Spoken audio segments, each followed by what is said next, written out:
You think you know betrayal? Let me tell you something. The worst kind doesn't come with screaming or broken glass. It comes with champagne and polite applause.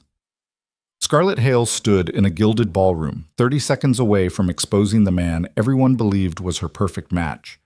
For 6 months, she'd watched him lie, cheat, and manipulate, all while wearing the mask of a gentleman. Tonight, that mask would crack. But here's the thing. Nobody saw coming. She wasn't the victim in this story. She was the architect of his destruction. Stay with me. Watch how a woman trapped in society's golden cage turned her engagement party into a battlefield. Hit that like button. Drop a comment telling me what city you're watching from. I want to see how far this story travels. Because what happens next, you won't believe it. 3 months earlier, Scarlett had made a mistake she was still paying for. She'd said yes to Marcus Whitmore. Not because she loved him. Love was a luxury women in her position couldn't afford. She'd said yes because at 24, with her family's estate bleeding money and creditors circling like vultures, Marcus represented survival. His family owned half the shipping routes on the eastern seaboard. One wedding would solve everything. That's what her mother kept saying anyway. "Darling, you look distracted." Her mother's voice cut through her thoughts as they stood in the morning room of the Whitmore estate. "This is your engagement luncheon. Smile." Scarlett adjusted her smile. She'd gotten good at that. The practiced expression that showed just enough warmth to seem genuine, but never revealed what she actually thought. Around her, 20 women pretended to celebrate. They picked at salmon and sipped wine. Their conversations a choreographed dance of compliments that meant nothing. "You must be thrilled," Mrs. Ashford cooed, her eyes sharp despite the sweetness in her voice. "Marcus is quite the catch." "Indeed," Scarlett replied. She'd learned that single words worked better than elaborate lies. What she didn't say, she'd seen Marcus 2 nights ago, leaving the opera early with Catherine Blackwood on his arm. Not his fiancée. Catherine, married, beautiful, and apparently not concerned about discretion. Scarlett had been in a carriage half a block away, returning from her grandmother's house. She'd watched them slip into a townhouse on Marlborough Street. Watched the lights go on in the 3rd-floor window. Watched them stay lit for 3 hours. She'd gone home. Said nothing. Started planning. "Scarlett?" Her mother touched her arm. "Mrs. Whitmore asked you a question." Scarlett turned to Marcus's mother, a woman whose smile never reached her eyes and whose judgment could ruin reputations over breakfast. "I apologize. What was the question?" "I asked about your dress for the engagement ball." Mrs. Whitmore's tone suggested she'd already decided Scarlett's choice would be wrong. "Marcus has particular tastes." "I'm aware." Scarlett kept her voice pleasant. "I've selected something appropriate." "How lovely." Mrs. Whitmore didn't mean it. "You know, dear, being Marcus's wife will require adjustments. He's a man of considerable importance. His needs come first." "Bo mamocham man." There it was. The threat dressed as advice. Scarlett nodded, playing the part of the grateful bride-to-be. Inside, she catalogued every word, every slight, every assumption that she'd be controllable. They had no idea who they were dealing with. The luncheon dragged on for another hour. Conversations about flower arrangements and honeymoon destinations, none of which Scarlett cared about. When it finally ended, she escaped to the gardens, desperate for air that didn't taste like performance. "Running away already?" She turned. Adrian Blackwood stood near the rose arbor, hands in his pockets, watching her with that unreadable expression he wore like armor. Her stomach twisted. She hadn't seen him in 2 years, not since the night he'd asked her to marry him and she'd said no. "Adrian." She kept her voice neutral. "I didn't know you were invited."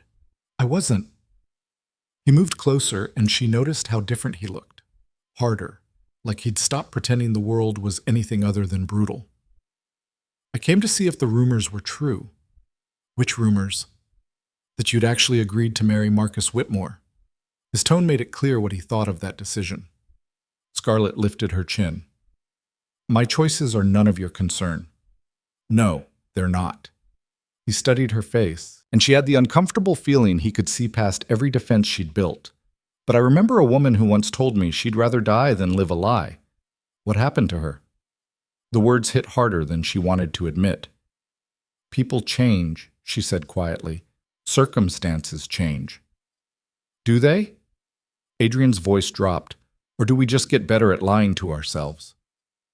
Before she could respond, footsteps crunched on the gravel path. Marcus appeared, his expression darkening when he saw Adrian. Blackwood. Marcus's voice carried an edge. Didn't expect to see you here. Apparently I'm full of surprises. Adrian's smile didn't touch his eyes. Congratulations on your engagement. I'm sure you and Scarlett will be very compatible. The pause before compatible felt deliberate. Marcus's jaw tightened. We will.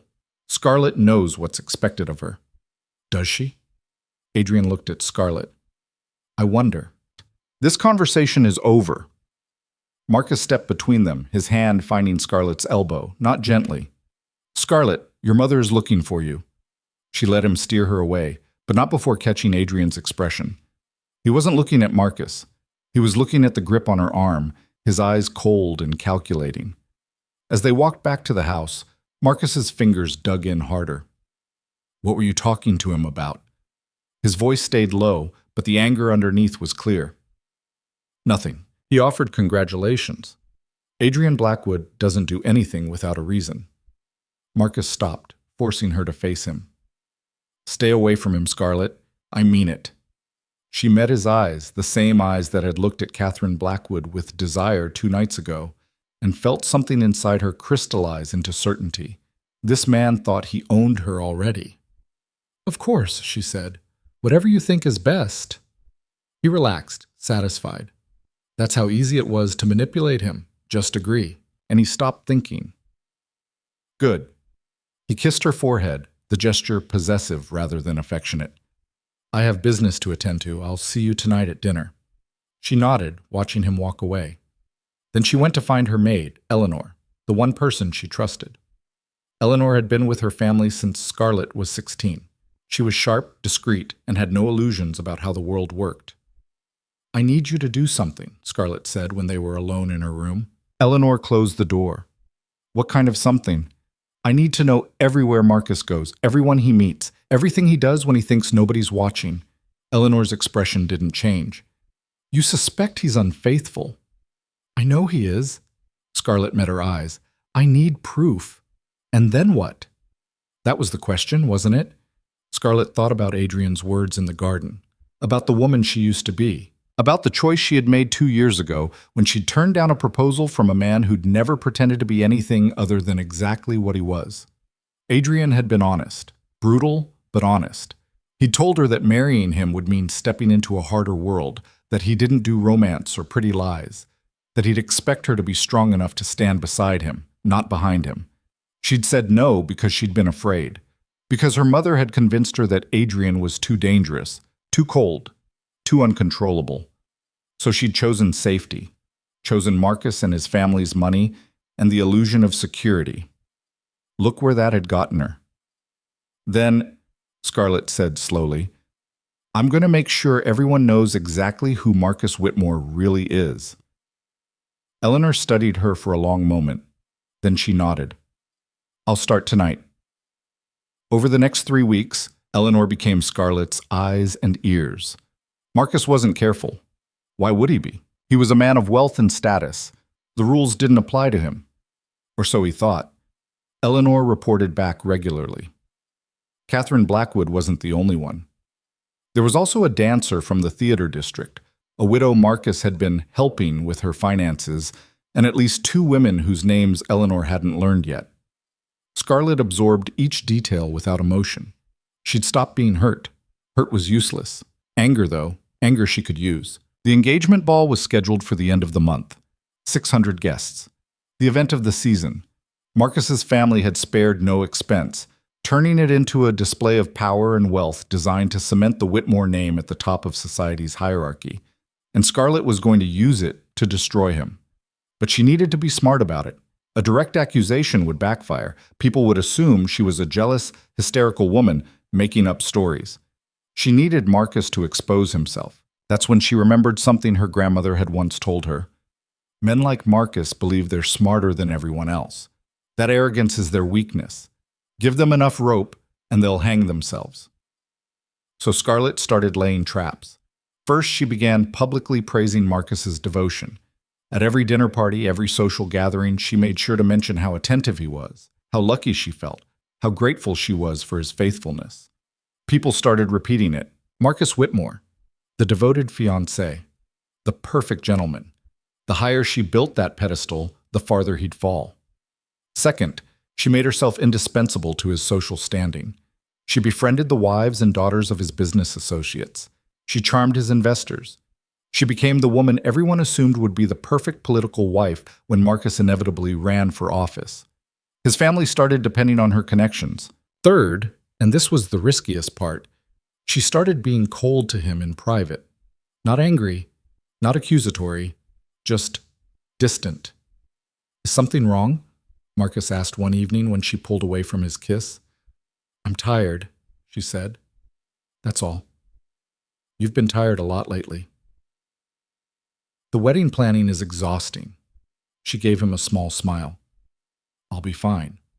But she kept it up. Small rejections, subtle withdrawals, nothing he could confront directly, but enough to make him insecure. And when men like Marcus felt insecure, they did stupid things, like getting careless.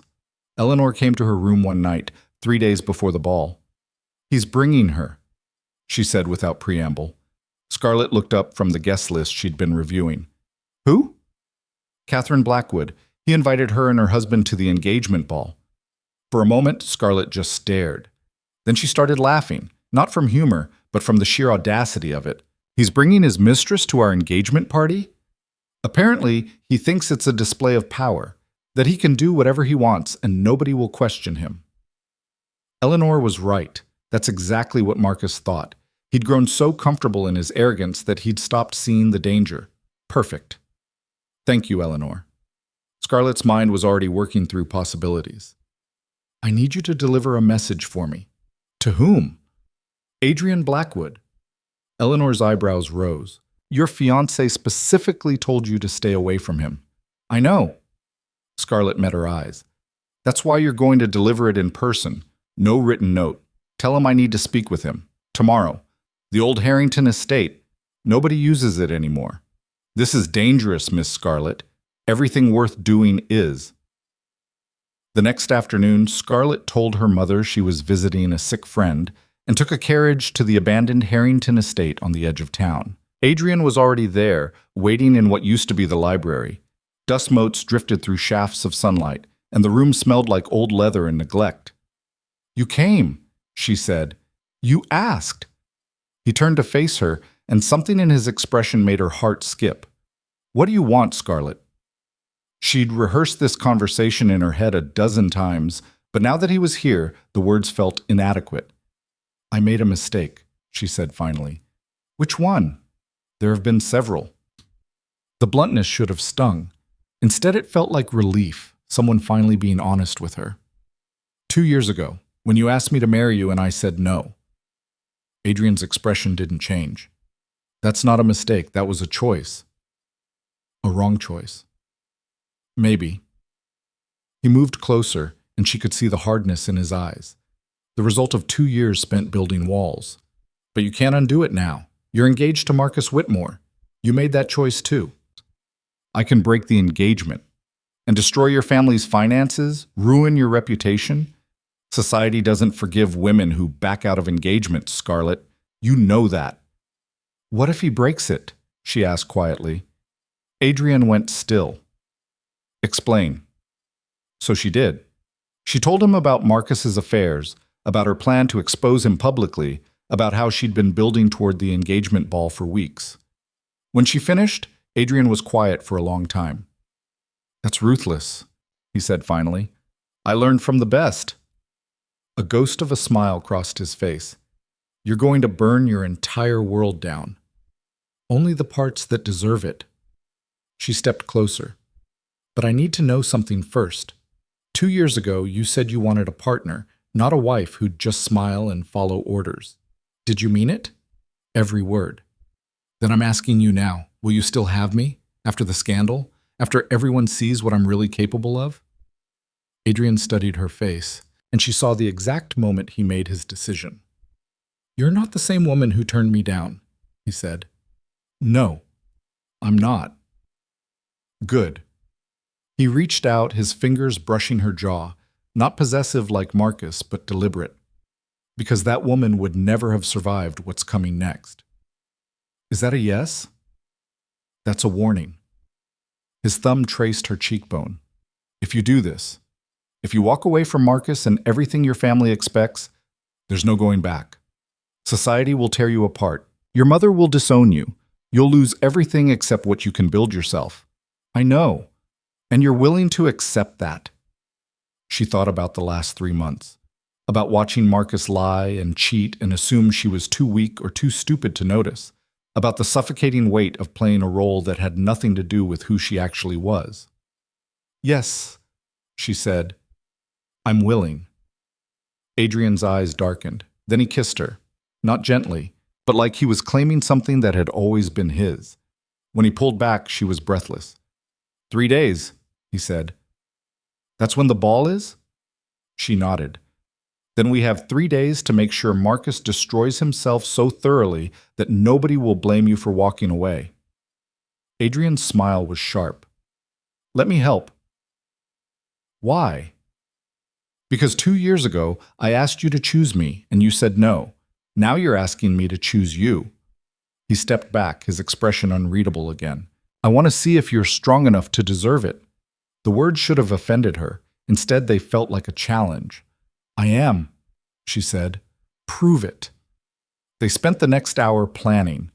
Adrian had resources Scarlett didn't, connections in places Marcus would never expect. Between Eleanor's surveillance and Adrian's network, they built a strategy designed to make Marcus expose himself at the worst possible moment. The engagement ball would be packed with witnesses. Marcus's family, his business partners, society's most influential members. And in front of all of them, Scarlett would give him just enough rope to hang himself. One more thing, Adrian said as they prepared to leave. When this is over, when you've walked away from Marcus and everyone's watching, you need to be ready for what comes next. Which is? Me. His voice was quiet, but absolute. I don't share, I don't compromise, and I sure as hell don't tolerate lies. If you choose me, you choose all of it. Scarlett met his eyes. Good. Because I'm done with men who think I'm too weak to handle the truth. Something shifted in his expression. Recognition, maybe. Or respect. Then, let's burn it all down, he said. The night of the engagement ball arrived faster than Scarlett expected. She dressed carefully, a gown in deep emerald that made her look powerful rather than delicate. Her mother had suggested white or pink, something soft and bridal. Scarlett had ignored her. Tonight wasn't about looking innocent. It was about looking untouchable. Eleanor helped with her hair, pinning it up in a style that emphasized her neck and shoulders. You look like you're going to war, Eleanor said. I am. Miss Scarlett, Eleanor hesitated. Once you do this, there's no taking it back.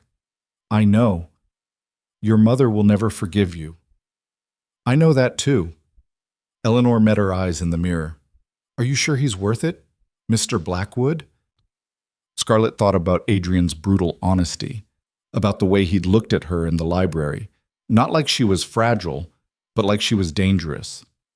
It's not about him being worth it, she said quietly. It's about me being worth more than this.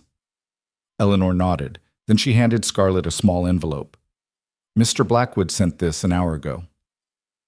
Inside was a single line in Adrian's precise handwriting. Don't hesitate. He doesn't deserve your mercy. Scarlett tucked it into her bodice and stood. Let's go. The Whitmore ballroom was excessive even by society's standards. Crystal chandeliers, marble floors, flowers imported from halfway around the world. Every detail screamed wealth and power. Marcus stood at the center of it all, accepting congratulations like a king receiving tribute. He smiled when he saw Scarlett crossing the room to take her hand. You look beautiful, he said. It sounded like he was commenting on a piece of property. Thank you. She let him kiss her cheek, noting how his eyes had already drifted to someone else, Catherine Blackwood, stunning in silver, her husband oblivious beside her. The evening progressed exactly as planned. Toasts were made. Marcus's father gave a speech about legacy and family honor.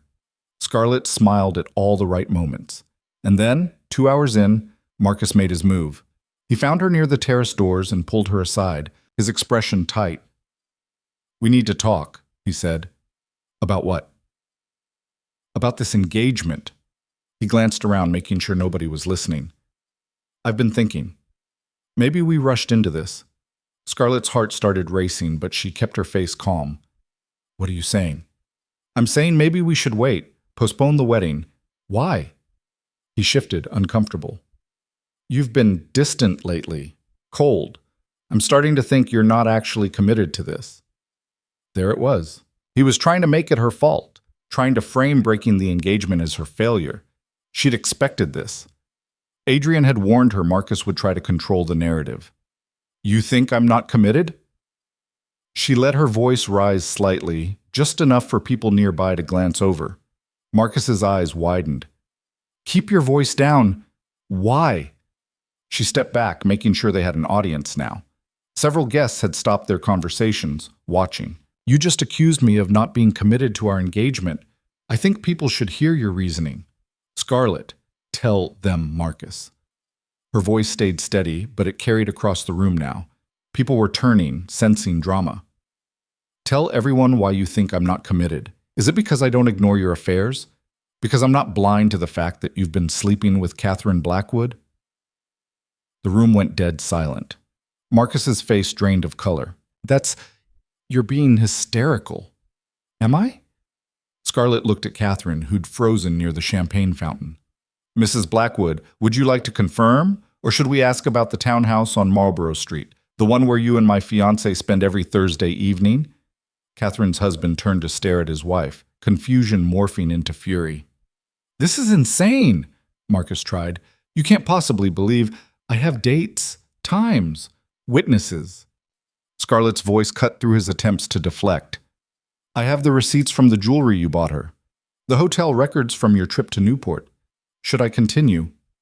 Marcus's expression shifted from panic to rage. "You had me followed." "I paid attention. There's a difference."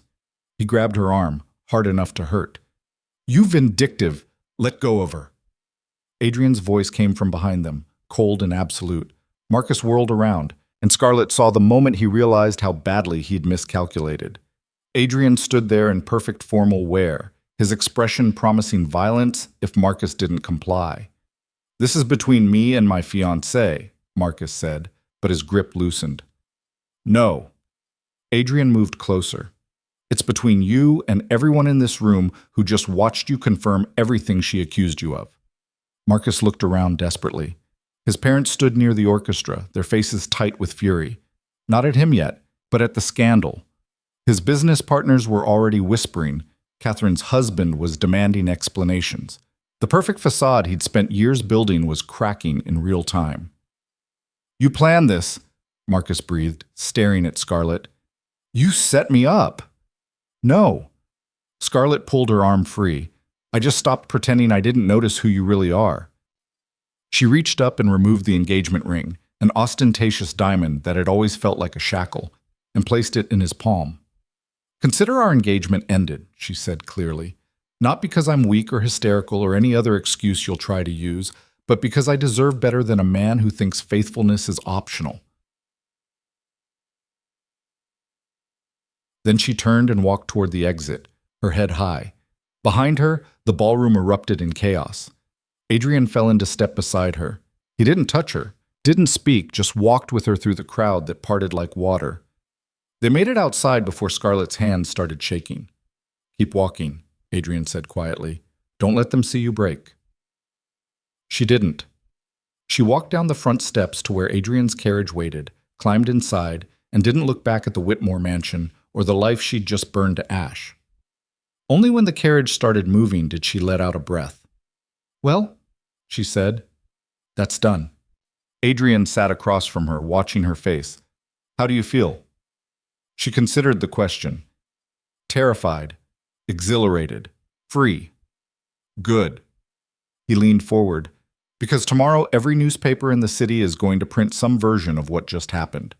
Your name will be dragged through society columns for months. Your mother is going to disown you, and Marcus's family will try to destroy your reputation to save their own. I know.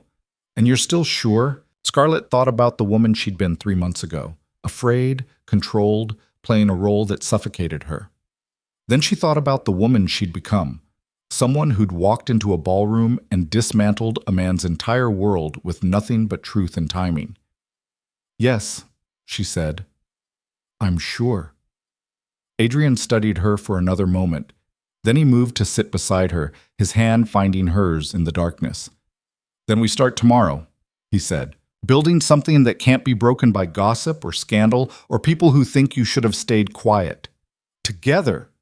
His fingers tightened around hers. Together.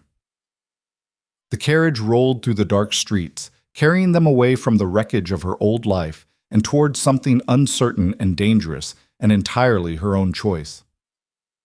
For the first time in months, Scarlett smiled, not the practiced expression she'd perfected, but something real. She'd burned it all down. Now she'd see what she could build from the ashes. The morning papers were worse than Scarlett anticipated.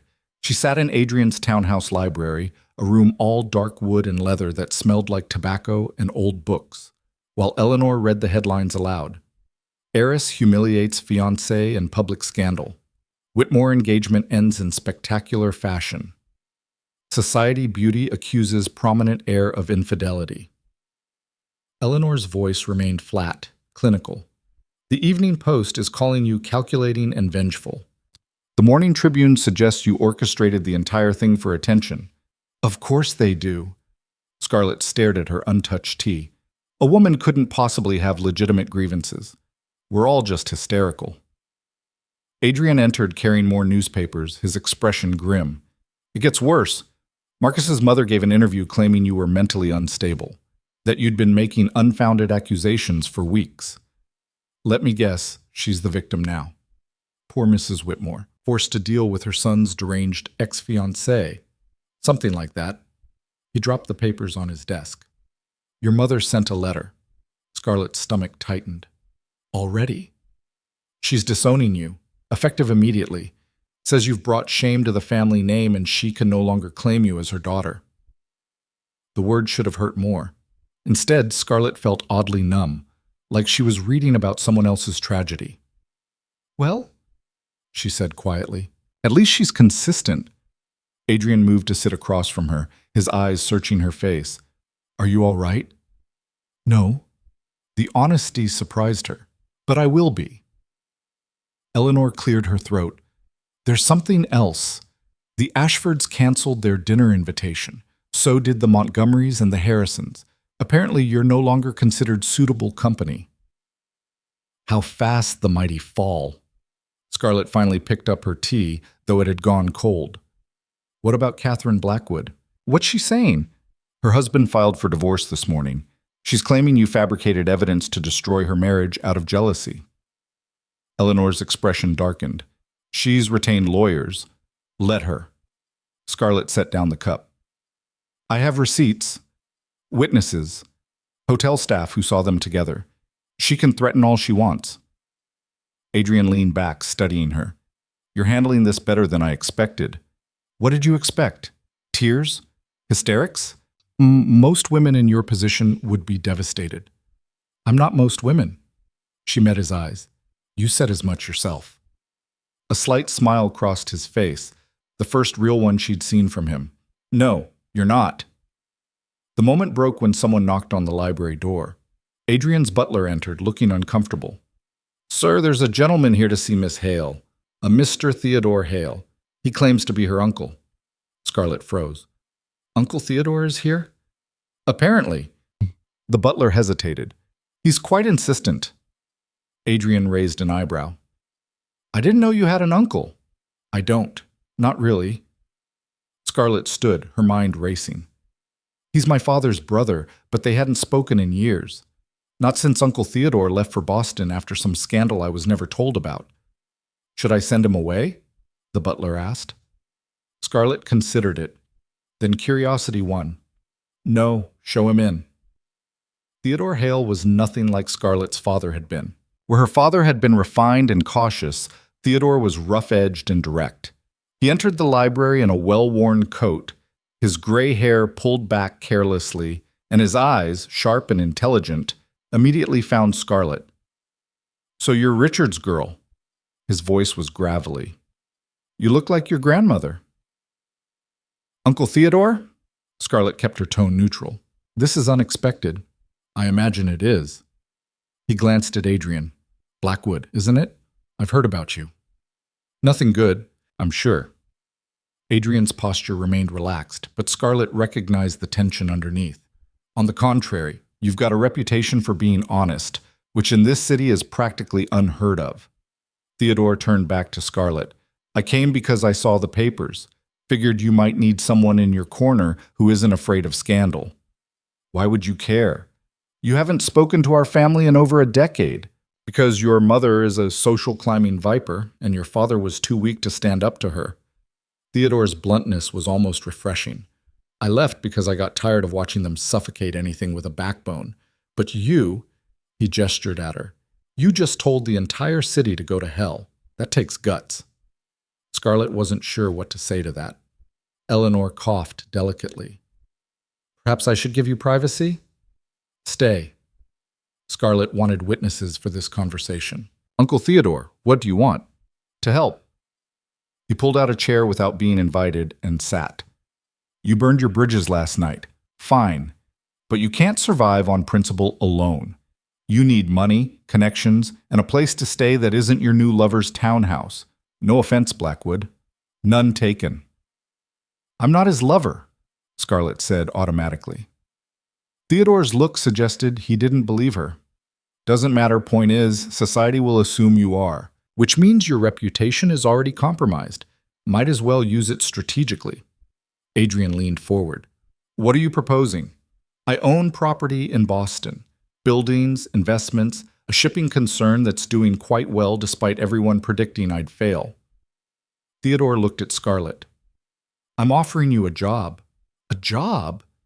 "Managing one of my properties here. It's a hotel, respectable, profitable, and completely independent of society's approval. You'd have income, autonomy, and a legitimate reason to rebuild your life without begging anyone for help." Scarlett stared at him. "Why would you do this?"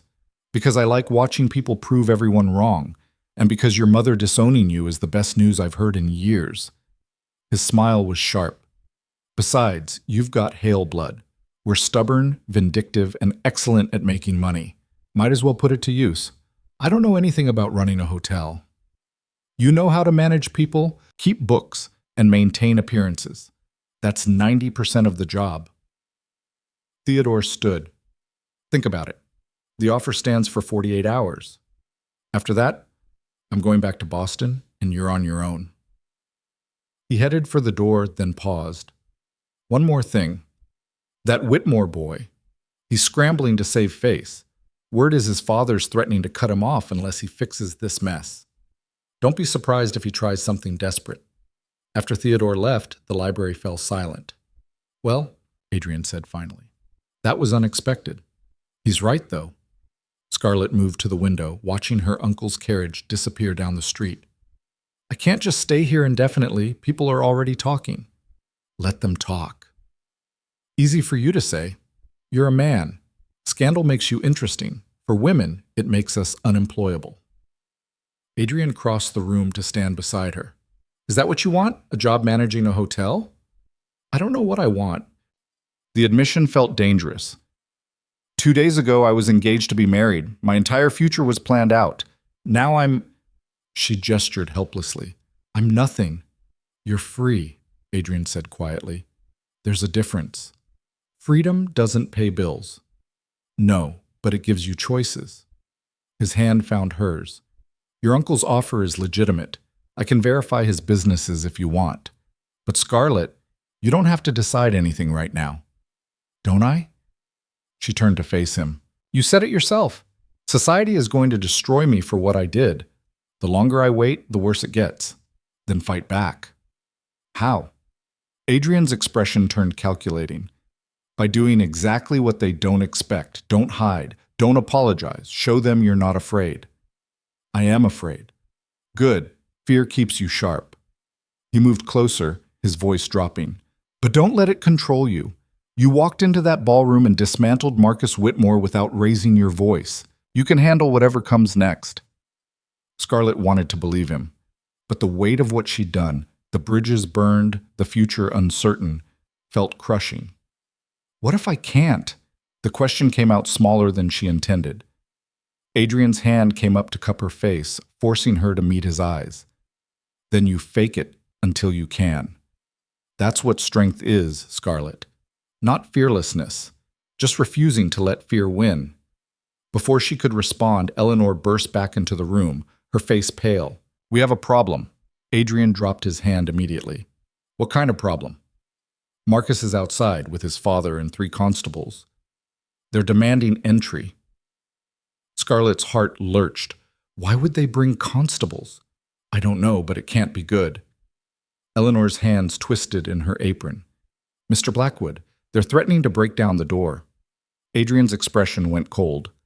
Like hell they are. Scarlett, stay here. No. She grabbed his arm.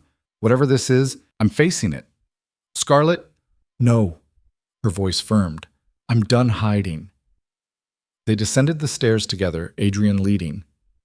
When he opened the front door, Marcus stood on the steps flanked by his father, a silver-haired man whose fury was palpable, and 3 constables looking deeply uncomfortable.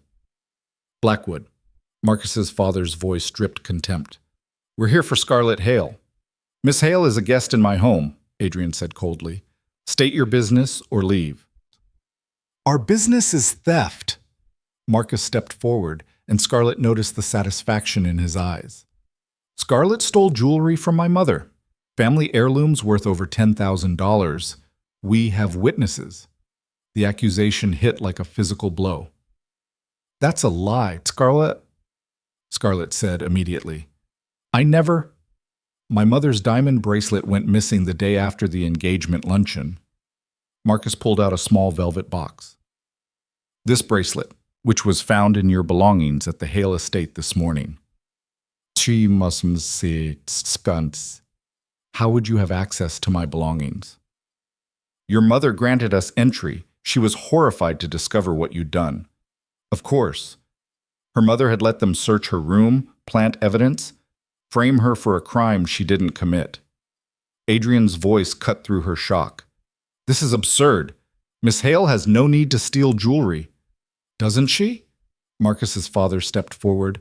Her family is bankrupt. Everyone knows it. She agreed to marry my son for money, then tried to destroy him when he saw through her scheming. Now she's living in your townhouse, Blackwood. How long before she takes from you, too? You have no proof, Scarlett started. We have the bracelet. We have your mother's testimony that you've been behaving erratically. We have witnesses who saw you at the Whitmore estate the day it went missing. Marcus's smile was cruel. That's enough for an arrest. One of the constables stepped forward reluctantly. Miss Hale, I'm afraid you'll need to come with us. This is a frame job, Adrian said flatly. Marcus Whitmore is retaliating because Miss Hale exposed his infidelity. That's a serious accusation, Mr. Blackwood. The constable looked pained. But we have evidence and a formal complaint. We have to investigate. Scarlett's mind raced. If they arrested her, she'd be taken to the city jail, locked up with criminals, subjected to interrogation. Even if the charges didn't stick, the scandal would be permanent. I'm not going anywhere, she said. You don't have a choice. Marcus moved closer. You destroyed my reputation. Did you think there wouldn't be consequences? So you're inventing crimes? Scarlett's voice rose. You're so pathetic you have to frame me for theft because you can't handle being exposed as a liar? Careful, Scarlett. You're making this worse for yourself. Adrian stepped between them. She's not going with you. Then we'll arrest you both for obstruction, Marcus's father threatened. Try it. Adrian's voice dropped to something dangerous. I have lawyers who will bury you in litigation. I have connections in every courthouse in this city. You want a war? I'll give you one. The tension stretched. For a moment, Scarlett thought violence was inevitable. Then Eleanor appeared at the top of the stairs, slightly out of breath. Mr. Blackwood! Someone's here to see you. Says it's urgent. Not now, Eleanor. Sir, it's Judge Morrison. He says he has information about Miss Hale's case. Everyone froze. Judge Morrison was one of the most respected magistrates in the city, known for being incorruptible and terrifyingly intelligent. The constables immediately straightened. Even Marcus's father looked uneasy. An elderly man in judicial robes appeared in the doorway, his expression stern. "Gentlemen," he said mildly, "what seems to be the problem?" The lead constable explained the situation, the missing bracelet, the evidence, the arrest warrant. Judge Morrison listened without interrupting. Then he turned to Marcus. "You're claiming Miss Hale stole jewelry from your mother?" "Yes, Your Honor. We have proof. Where's the bracelet now?" Marcus held up the velvet box. "And you found this in Miss Hale's belongings at the Hale estate?" "Yes." "Interesting." The judge's tone suggested it was anything but. "Because I have here an affidavit from a jeweler on Beacon Street stating that your mother brought that exact bracelet to him 3 days ago for cleaning. He returned it to her yesterday afternoon." Marcus's face went slack. "So either," Judge Morrison continued, "your mother is exceptionally forgetful about her jewelry's whereabouts, or someone is lying about when this bracelet went missing." "There must be some mistake, was?" Marcus's father tried. "There is no mistake. I have the jeweler's records, time-stamped receipts, and a sworn statement." The judge looked at the constables. "This arrest warrant is based on false testimony. I'm voiding it immediately." "Your Honor," Marcus started, "I'm not finished." Morrison's voice hardened. "Filing false charges is a serious crime. If I find out this was a deliberate attempt to frame Miss Hale, everyone involved will face prosecution. Is that clear?" Marcus's father grabbed his son's arm, probably to keep him from saying something stupid. "We were acting on information we believe to be accurate," he said stiffly. "If there's been an error, we apologize." "You'll do more than apologize. You'll retract this complaint formally and publicly." Morrison turned to Scarlett. "Miss Hale, you have my sincere apologies for this harassment. If they trouble you again, contact my office immediately." He handed her a card, nodded to Adrian, and left as abruptly as he'd arrived. The constables followed quickly, clearly relieved to escape. Marcus and his father remained on the doorstep, both looking murderous. "This isn't over," Marcus said quietly. "Yes, it is." Scarlett found her voice steady despite the adrenaline still flooding her system. "You tried to have me arrested on false charges. That's criminal. If Judge Morrison investigates, your family will be ruined. Your word against ours. No. The jeweler's records against your lies." She stepped forward. "You wanted consequences, Marcus? Here they are. Now get off this property before I have you arrested for trespassing." For a moment, she thought he might actually try to hit her, but Adrian moved to stand beside her, his presence a clear warning. Marcus's father pulled him away. "Come on, we're leaving." They watched the Whitmores retreat to their carriage. They watched the Only when it disappeared around the corner did Scarlett let herself breathe. "How did Judge Morrison know?" she asked. "I sent word to him this morning." Adrian's voice was calm. "After your uncle mentioned Marcus might try something desperate, I had people checking on the Whitmores' activities. When they started moving toward pressing charges, Morrison agreed to intervene. You expected this. I expected Marcus to be vindictive and stupid. He didn't disappoint." Adrian turned to face her. "But Scarlett, this is just the beginning. They're going to keep coming at you, different angles, different attacks. You need to decide right now if you're strong enough to fight back, because it's going to get uglier." She thought about the last hour, the accusations, the fear, the moment she'd thought she'd be dragged to jail for a crime she didn't commit. Then she thought about Marcus's face when Judge Morrison had exposed his lies. "I'm strong enough," she said, "but I can't keep depending on you to save me." "Then don't." Adrian's expression was challenging. "Take your uncle's offer. Build something that's yours. Make them regret underestimating you." "Just like that?" "No, not just like that. It'll be hard. Society will try to break you. Your mother will spread rumors. Marcus will keep looking for ways to destroy you." He moved closer. "But you can survive it. I've seen what you're capable of." Scarlett looked at him, really looked at him, at the man who'd waited 2 years for her to be ready, who'd helped her dismantle Marcus without asking for anything in return, who saw her as dangerous instead of fragile. "If I do this," she said slowly, "if I take the job and build a life independent of society's approval, what happens to us?" "What do you want to happen?" "I don't know yet." The honesty felt dangerous. 2 weeks ago, I was engaged to someone else. I can't just... I'm not asking you to. Adrian's voice was quiet but firm. I'm asking you to be honest about what you want. Not what's expected, not what's safe. What you actually want. Scarlett thought about the question, really thought about it. What did she want? Not Marcus's money or status, not her mother's approval, not society's acceptance. She wanted to be someone who couldn't be controlled, someone who made her own choices and lived with the consequences, someone who built power instead of borrowing it. And she wanted, "I want you, she said before she could second-guess herself, but not as a replacement for Marcus or an escape from scandal, as a choice I'm making because you're the only person who's ever treated me like an equal." Something in Adrian's expression shifted, not softening exactly, but opening. "Then choose," he said. "Take the job. Build your independence. Prove to everyone, including yourself, that you don't need to be rescued. And when you're ready, when you're certain," his hand found hers, "I'll be here." "What if I'm never certain? Then you weren't meant for this." His grip tightened. "But I don't believe that. I think you're exactly the kind of woman who thrives in uncertainty. You just need to stop apologizing for it." Before Scarlett could respond, Eleanor cleared her throat from the doorway. "Miss Scarlett, there's another visitor. Your uncle is back. He says he needs to speak with you urgently." Theodore appeared behind her, his expression grim. "We have a problem," he said without preamble.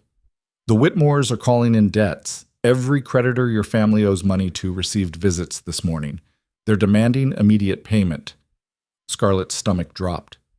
"How much are we talking about?" $20,000, due within the week or they'll seize the estate. The number was staggering, impossible. "My mother doesn't have that kind of money," Scarlett said numbly. "No, she doesn't." Theodore's expression was calculating. "But I do." "What?"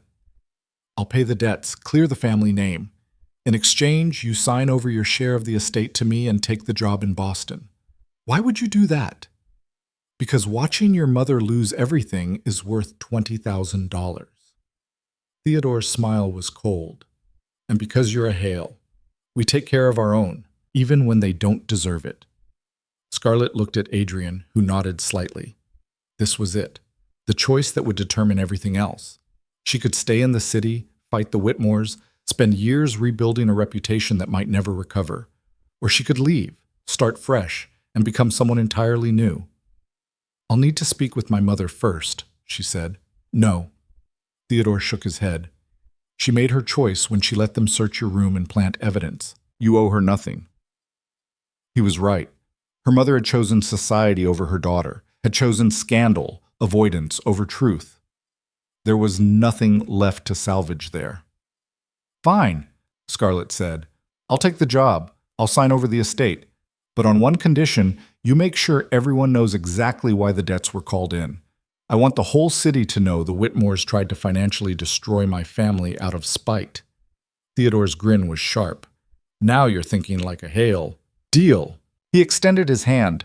Scarlett shook it, feeling like she'd just signed away her old life and bought a new one she couldn't quite imagine yet. "Good," Theodore said. "Pack your things. We leave for Boston tomorrow morning." "Tomorrow?" "The longer you stay, the more opportunities Marcus has to cause trouble. Better to disappear before he tries something else." Adrian's hand tightened on hers, but he didn't argue. That night, Scarlett packed what little she owned. Most of her belongings were still at her mother's estate, but Eleanor had retrieved the essentials: clothes, books, a few pieces of jewelry that had belonged to her grandmother. Everything else could burn. Adrian found her in the guest room around midnight, staring at an open trunk. "Having second thoughts?"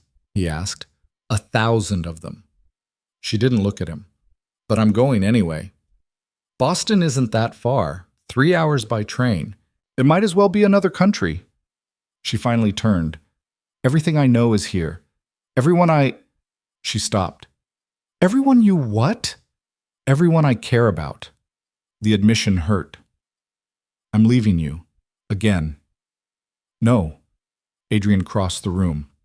You're choosing yourself. There's a difference. Is there? Yes. He pulled her close, and she let herself lean into him.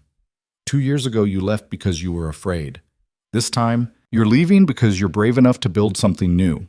When you come back, and you will come back, you won't be running from anything. You'll be walking toward what you want. Scarlett pulled back to look at him. What if what I want changes? Then it changes. But at least it'll be your choice, not someone else's plan for you. She kissed him then, not desperately, but deliberately. A promise, not a goodbye. When they finally pulled apart, Adrian rested his forehead against hers. 3 hours by train, he repeated. I can be in Boston by afternoon if you need me. I won't need you. I know. His smile was slight. But the offer stands anyway. The next morning, Scarlett stood on the platform at the train station, watching her uncle load luggage into the private car he'd reserved. Eleanor stood beside her, tearful but resolute. You're sure you don't want me to come? Eleanor asked. I'm sure. Someone needs to stay and make sure my mother doesn't completely implode. Scarlett squeezed her hand. Besides, I need to do this alone. You're not alone. Mr. Blackwood is staying here, where he belongs. Adrian approached from where he'd been speaking with Theodore, his expression unreadable. Your uncle says you'll be managing the Beacon Hotel. It's a good property, profitable. So I'm told. He also says you'll have full autonomy. No oversight, no interference. Are you worried I'll fail? No. Adrian's eyes met hers. I'm worried you'll succeed so completely that you'll forget why you left. Scarlett understood what he wasn't saying, that success could become its own trap, that building a new life in Boston might mean never coming back. Then I guess you'll have to remind me, she said quietly. The train whistle blew, 5 minutes to departure. Theodore called from the platform. Scarlett, time to go. She turned back to Adrian one last time. 3 hours, she said. By train. 3 hours, he confirmed, whenever you're ready. Then she walked away, climbed into the train car, and didn't look back as the station disappeared behind her.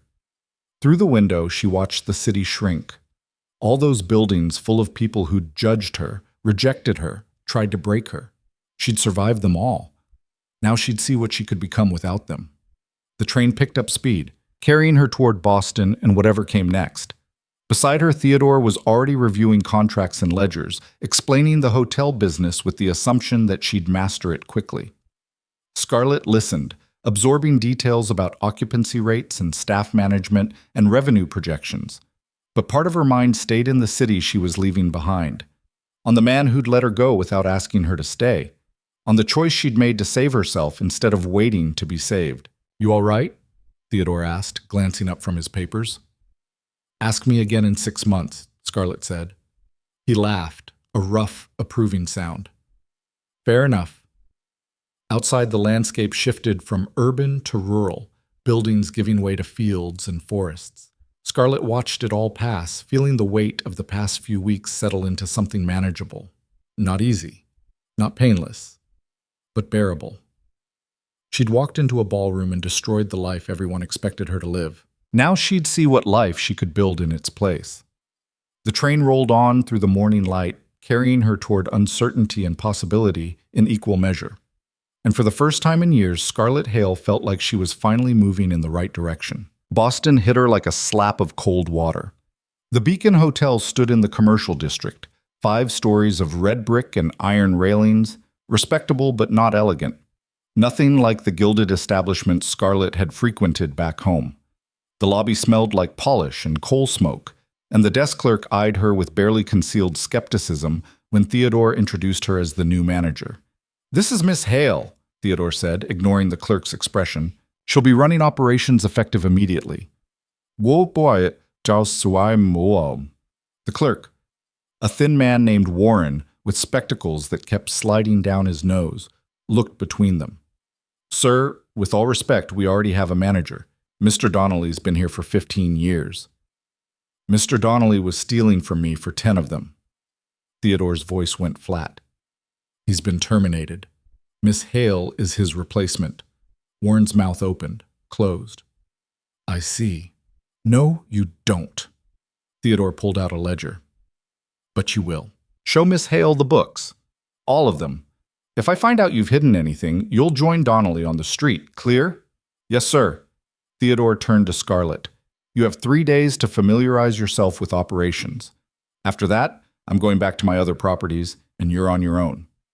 He paused. Don't make me regret this. Then he left, and Scarlett stood in a hotel lobby surrounded by staff who clearly resented her presence. Warren adjusted his spectacles.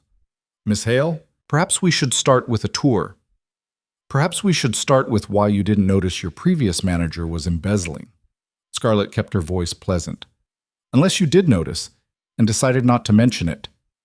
His face went red. I had suspicions, but no proof. Convenient. She moved behind the front desk, scanning the registration book. Half the rooms showed long-term tenants, people who paid monthly rather than daily. The handwriting was inconsistent. Entries crossed out and rewritten. How many guests are we currently housing? 43. And capacity? 78 rooms. So we're running at 55% occupancy. Scarlett looked up. That's terrible. The economy has been difficult. The economy is fine. What's difficult is management. She closed the book. I want a full inventory by tomorrow morning. Every room, every piece of furniture, every sheet and towel. I want to know what we own and what condition it's in. Warren looked offended. Miss Hale, that will take days. Then you'd better start now. He opened his mouth to argue, but something in her expression stopped him. Instead, he nodded stiffly and walked away. Scarlett exhaled slowly. Her hands were shaking. She'd just given orders like she knew what she was doing, like she belonged here. The truth was she had no idea if her demands were reasonable or absurd. But she'd learned something from watching Marcus and his family. People believed whatever you projected. Show weakness, they'd devour you. Show certainty, they'd follow. The question was how long she could maintain the act before someone called her bluff. The first week was brutal. Scarlett discovered that Donnelly hadn't just been stealing money, he'd been running the hotel into the ground through sheer incompetence. The kitchen was buying ingredients at twice the market rate from his cousin's supplier. The laundry service was charging premium prices for mediocre work. Half the staff was related to Donnelly in some way, and clearly loyal to him rather than the hotel. She fired 3 people the first day, 5 more by the end of the week. It made her wildly unpopular. You're going to have a mutiny, warned Mrs. Chen, the head housekeeper and the only staff member who seemed competent. She was a small Chinese woman in her 50s with sharp eyes and zero patience for nonsense. These people have been here for years. You can't just throw them out. Watch me. Scarlett reviewed another invoice. Coal delivery. Grossly overcharged. They were stealing, either directly or by looking the other way while Donnelly did. I won't keep thieves on staff. You'll need to hire replacements. That takes time. Then we operate short-staffed until I find people I can trust. Scarlett looked up. Unless you're telling me you can't handle the extra work. Mrs. Chen's expression didn't change. I can handle it. Question is whether you can handle the backlash. The backlash came faster than expected. On her 8th day, Scarlett arrived at the hotel to find the front windows smashed. Glass covered the sidewalk, glittering in the morning sun. Someone had painted "Go Home" across the door in red paint that looked disturbingly like blood. Warren stood inside, pale and shaken. It happened around 3 in the morning. Night clerk heard the crash but didn't see who did it. Convenient. Scarlett stepped over the glass. Where is the night clerk? He quit. Left a note saying he didn't sign up for this. Of course he did. Scarlett surveyed the damage, calculating costs. New windows, cleanup, repainting. At least $200 she didn't have budgeted. Miss Hale? Mrs. Chen appeared from the back hallway. There's someone here to see you. Says it's urgent. Who? Wouldn't give a name, but he's not from around here. Scarlett's stomach tightened. She went to the small office she'd claimed, Donnelly's old space, still smelling like cigars and failure. and found a young man waiting, well-dressed, nervous, clearly out of his element. "Miss Hale?" He stood quickly. "My name is Peter Walsh. I work for the Morning Tribune back in the city. I was hoping I could ask you some questions." A reporter. Perfect. "How did you find me?" Scarlett asked. "I have sources." He pulled out a notebook. "There are rumors about what happened with Marcus Whitmore. About the engagement ball. I'm writing a piece on society scandals and wanted to hear your side." "No. Miss Hale, people are saying things about you. Don't you want to set the record straight? People will say whatever they want, regardless of what I tell you." Scarlett moved to the door, opening it. "This conversation is over. Is it true you're living in Boston now, managing a hotel?" Walsh's tone suggested this was somehow shameful. That's quite a fall from society circles. Something in Scarlett snapped. "A fall?" She turned to face him. "I chose this. I chose to leave a world where men like Marcus Whitmore can cheat and lie without consequences while women get punished for telling the truth. So yes, I'm managing a hotel. I'm building something that's mine, not borrowed from a husband or dependent on family money. If you think that's a fall, Mr. Walsh, then you've completely missed the point." Walsh scribbled frantically. "Can I quote you on that?" "Get out." "Miss Hale. Now." He left, still writing. Scarlett slammed the door behind him and immediately regretted the outburst. She'd just given him exactly what he wanted, an emotional response he could twist into whatever narrative sold papers. Mrs. Chen appeared in the doorway. "That was stupid." "I know. You just made yourself a target." "I was already a target." Scarlett sank into the desk chair. "At least now they know I'm not hiding." "Pride is expensive, Miss Hale." "So is cowardice." 3 days later, Walsh's article appeared in the Tribune. It was worse than Scarlett anticipated.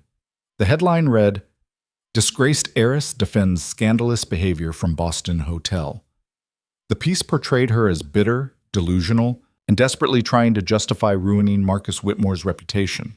It quoted her out of context, made her sound unhinged, and included interviews with unnamed sources who claimed she'd always been difficult and unstable. Theodore showed up that afternoon with a copy of the paper. "Well," he said, dropping it on her desk, "you've made an impression." That's one way to put it. Scarlett hadn't slept in 2 days. The hotel was hemorrhaging money from the vandalism repairs. Occupancy had dropped another 5%. And now this. "You knew this would happen," Theodore said. "You exposed a powerful family. They're not going to let that go quietly. I thought distance would help, that being in Boston would put me out of reach." "There's no such thing as out of reach, not anymore." He sat down across from her. "But here's the question. Are you going to let it break you, or are you going to use it?" "Use it how?" "Same way you used Marcus's arrogance against him. Turn the narrative." Theodore leaned forward. "They're calling you scandalous and unstable? Fine. Be scandalous. Be the woman who walked away from wealth and status to build something real. There are plenty of people who'll respect that, and plenty who'll condemn it. You can't please everyone, Scarlett. Stop trying." His expression softened slightly. "Your grandmother used to say the same thing. She didn't care what society thought, just did what needed doing and let them talk." Scarlett thought about her grandmother, sharp-tongued, independent, dead before Scarlett could really know her. "She also died alone and estranged from half the family," Scarlett said quietly. "She died on her own terms. There are worse fates." Maybe. But sitting in a dingy hotel office reading lies about herself in the newspaper, Scarlett wasn't sure she had the strength her grandmother had possessed. "I'm tired, Uncle Theodore." "I know." He stood. "But you don't get to quit. Not yet. You made this choice. Now you live with it."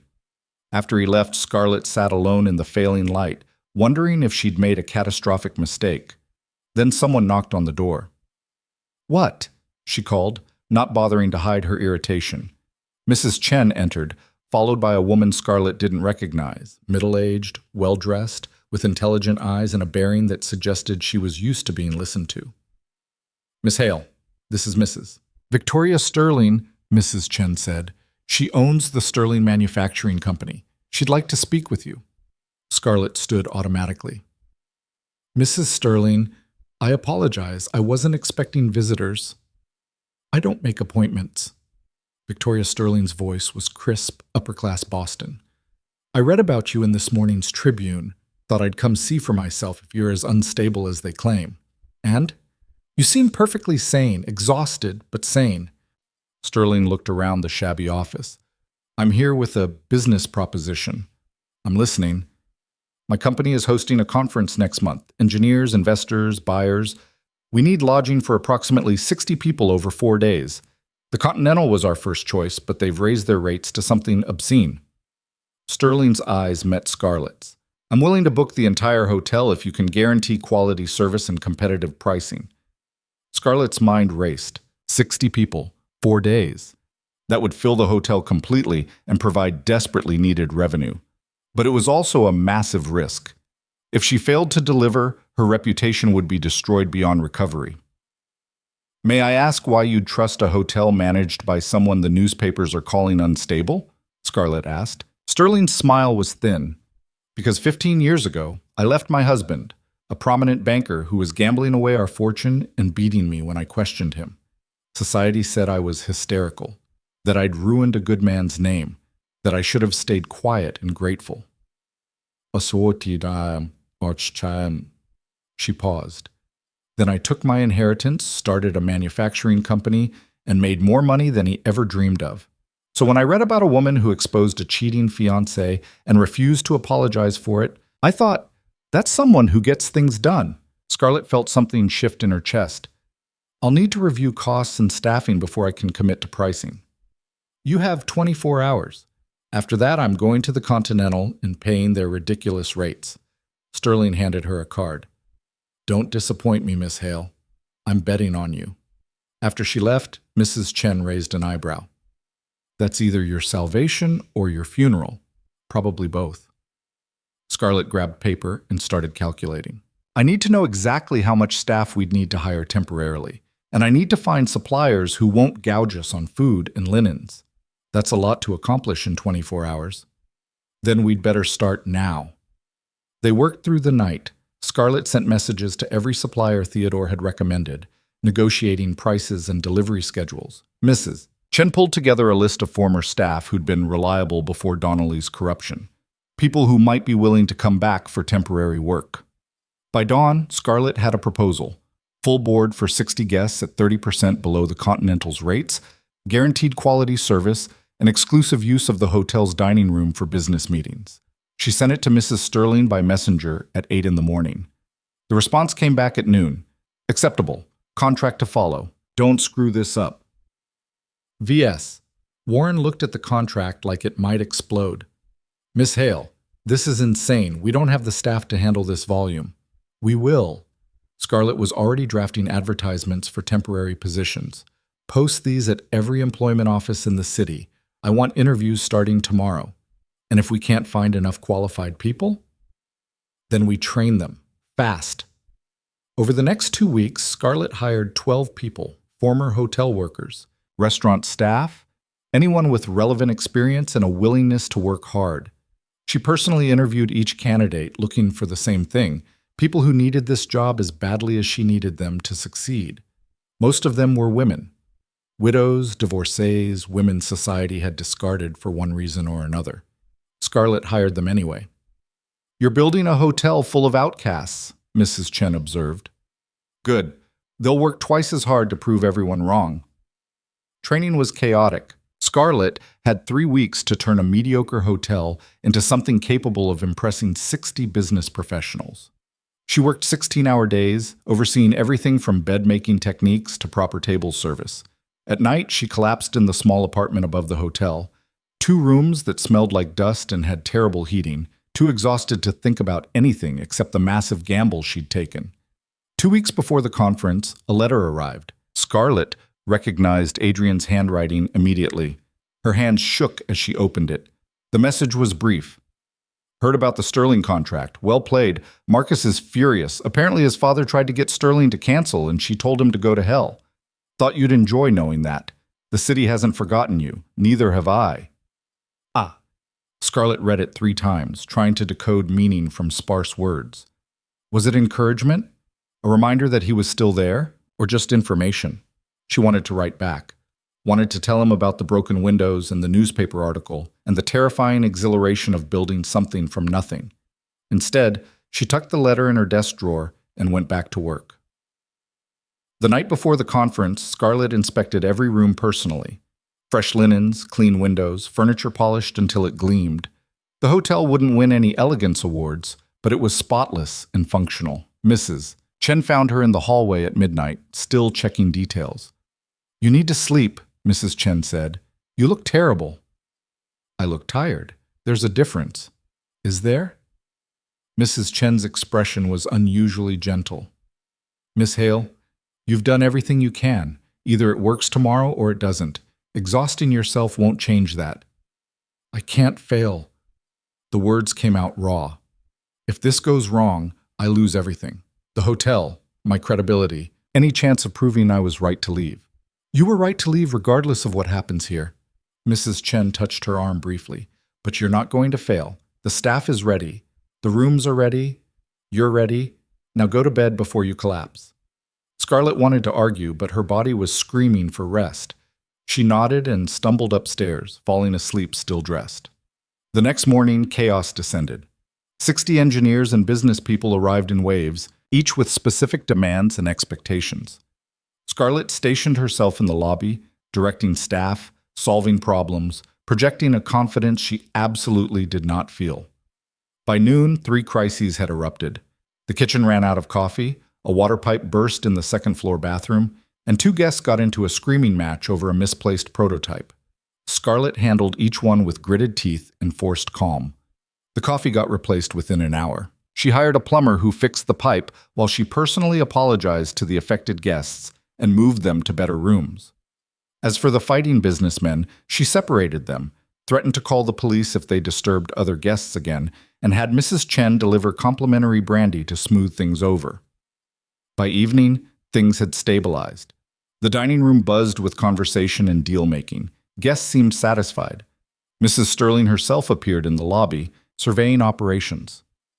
"Well," she said to Scarlett, "you haven't burned the place down yet. That's promising." "The night is young," Scarlett replied. Sterling laughed, a genuine sound that drew looks from nearby guests. "I like you, Miss Hale. You've got spine." She paused. "How would you like to make this arrangement permanent?" Scarlett's heart jumped. "Permanent? My company hosts events quarterly. Different cities, different attendees, but always needing quality lodging. If this week goes well, I'll send all our Boston business to the Beacon. Exclusive contract, guaranteed bookings." Sterling's eyes were sharp. "Interested?" "Very." Scarlett kept her voice steady despite the adrenaline flooding her system. "What would you need from me?" "Consistency, reliability, the same quality service every time, not just when you're trying to impress me." Sterling leaned closer. "And discretion. My people discuss proprietary information. I need to know it stays confidential." "Understood." "Good." Sterling handed her another card. "My secretary's information. Contact her next week and we'll formalize terms." She walked away, leaving Scarlett standing in the lobby trying not to shake. This was it. The break she needed. If she could secure Sterling's business permanently, the hotel would have stable revenue. She could hire proper staff, make real improvements, build something sustainable. But first, she had to survive the next 3 days without disaster. Day 2 started well.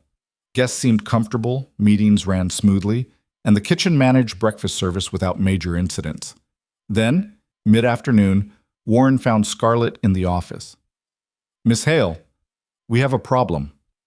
She looked up from the ledgers she'd been reviewing. "What kind?" "There's a man in the lobby asking for you. He won't give his name, but he says he's from the city and it's urgent." Scarlett's stomach dropped. "What does he look like?"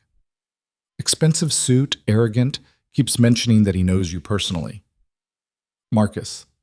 Scarlett stood slowly, her mind racing. "Tell him I'm not available." "I did.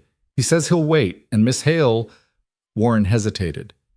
"He's making the guests uncomfortable, talking loudly about scandal and broken engagements." Of course he was. Scarlett walked to the lobby with her head high, preparing for confrontation. Marcus stood near the front desk, looking out of place and deliberately disruptive. When he saw her, his smile was vicious. Scarlett, or should I say Miss Hale, I hear you're all about professionalism now. What do you want, Marcus? To see how far you've fallen. He gestured around the lobby. This is what you chose? A mediocre hotel in Boston instead of the life I offered? Yes. And I'd make the same choice again. She kept her voice low. You need to leave. I don't think so. I've been talking to your guests. Very interesting people. Engineers, inventors. They seem fascinated to learn that the hotel manager is a woman who destroyed her fiancé's reputation over unfounded accusations. Scarlett's hands clenched. They weren't unfounded, and you know it. Do I? Marcus moved closer, his voice dropping. You ruined me, Scarlett. My family's reputation, my business prospects, my engagement. I lost everything because you couldn't handle being a proper wife. You lost everything because you're a liar and a cheat. Prove it. His eyes glittered. Catherine Blackwood recanted her testimony, said you coerced her into confirming your delusional suspicions. Without her statement, you have nothing, just the word of a bitter woman who couldn't secure a husband. Scarlett felt the room tilting. Catherine recanted?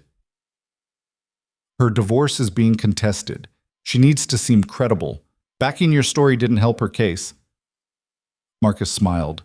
So here we are. You in Boston, managing a failing hotel. Me, back in society, rebuilding what you tried to destroy. If you've rebuilt so successfully, why are you here? The question seemed to catch him off guard. To remind you, he said finally, that actions have consequences. You wanted to humiliate me? Fine. But don't think you can just disappear to Boston and escape what you did. I'm not escaping anything. I'm building a life. Scarlett stepped closer, refusing to back down. And if you don't leave right now, I'm calling the police and having you arrested for trespassing and harassment. You wouldn't dare try me. They stared at each other, the lobby gone silent around them. Then Mrs. Sterling's voice cut through the tension. Is there a problem, Miss Hale? Scarlett turned. Sterling stood near the stairs, watching the confrontation with cold eyes. No problem, Scarlett said. This gentleman was just leaving. Sterling looked at Marcus. Were you? Something in her tone made it clear that no wasn't an acceptable answer. Marcus's jaw tightened, but he was smart enough to recognize when he'd lost. This isn't over, he said quietly to Scarlett. Yes, it is. She met his eyes. You came here to hurt me and found out I don't need your approval or society's acceptance to survive. That must be eating you alive. His expression confirmed she'd hit the mark. Then he turned and walked out, slamming the door hard enough to rattle the windows. Scarlett exhaled slowly, trying to stop shaking. Sterling approached. Old friend? Ex-fiancé. Ah. Sterling's expression didn't change. The one you exposed for cheating? You read the newspapers. I read everything. Sterling paused. For what it's worth, he looked desperate, like someone losing control. People like that make mistakes. I hope you're right. I usually am. Sterling headed back upstairs, then stopped. Miss Hale, don't let him rattle you. Men like that want to see you break. Don't give him the satisfaction. After she left, Scarlett stood in the lobby trying to process what had just happened. Marcus was back, and worse, Catherine had recanted, which meant Scarlett's entire case against him had just evaporated. Without Catherine's confirmation, it was Scarlett's word against Marcus's, and society would always believe the man. Mrs. Chen appeared beside her. You're pale. I'm fine. You're lying. Mrs. Chen glanced toward the door Marcus had exited through. He's going to cause more trouble, isn't he? Probably. Then we prepare for it. Scarlett looked at her. We? You think I'd let you face this alone? Mrs. Chen's expression was almost fierce. You gave me a chance when no one else would. Chinese woman running a department in a respectable hotel? That doesn't happen. But you didn't care about that. You cared if I was competent. She paused. So yes, whatever comes next, we handle it together. The words hit harder than Scarlett expected. She'd been operating under the assumption that she was alone in this fight. But looking at Mrs. Chen and thinking about the staff she'd hired, the outcasts and rejects who'd rallied to make the Sterling conference work, she realized that wasn't true. She'd built something without meaning to. A team. A found family of sorts. People who had just as much to prove and just as much to lose. Thank you, Scarlett said quietly. Mrs. Chen nodded. Now go get some rest. Tomorrow's the last day of the conference. We need you sharp. But Scarlett couldn't rest. She spent the night in her office, alternating between reviewing finances and staring at Adrian's letter, trying to figure out what her next move should be. Marcus had fired a warning shot. He wouldn't stop until he'd destroyed whatever credibility she'd managed to rebuild. The question was whether she'd let him. Morning came too fast. Scarlett dragged herself through final preparations, making sure checkout would run smoothly and guests would leave satisfied. By noon, most of the conference attendees had departed. Mrs. Sterling was one of the last to leave, stopping by the office before her carriage arrived. Well done, Miss Hale, she said simply. I'll be in touch about that contract. Thank you for the opportunity. Sterling studied her face. Your ex-fiancé showing up yesterday, that's going to be a problem, isn't it? Possibly. I assumed as much. Sterling pulled out her card again. If he causes trouble, let me know. I have lawyers who specialize in making problems disappear. I appreciate that, but nothing. I don't make offers I don't mean. Sterling's eyes were hard. I've spent 15 years fighting men who thought they could intimidate me into silence. I won't watch another woman go through the same thing without helping. Take the card. Scarlett took it. After Sterling left, the hotel felt eerily quiet. Staff cleaned rooms and reset for normal operations, but the energy from the conference had evaporated. Scarlett sat in the empty lobby, calculating revenue from the event. They'd made money.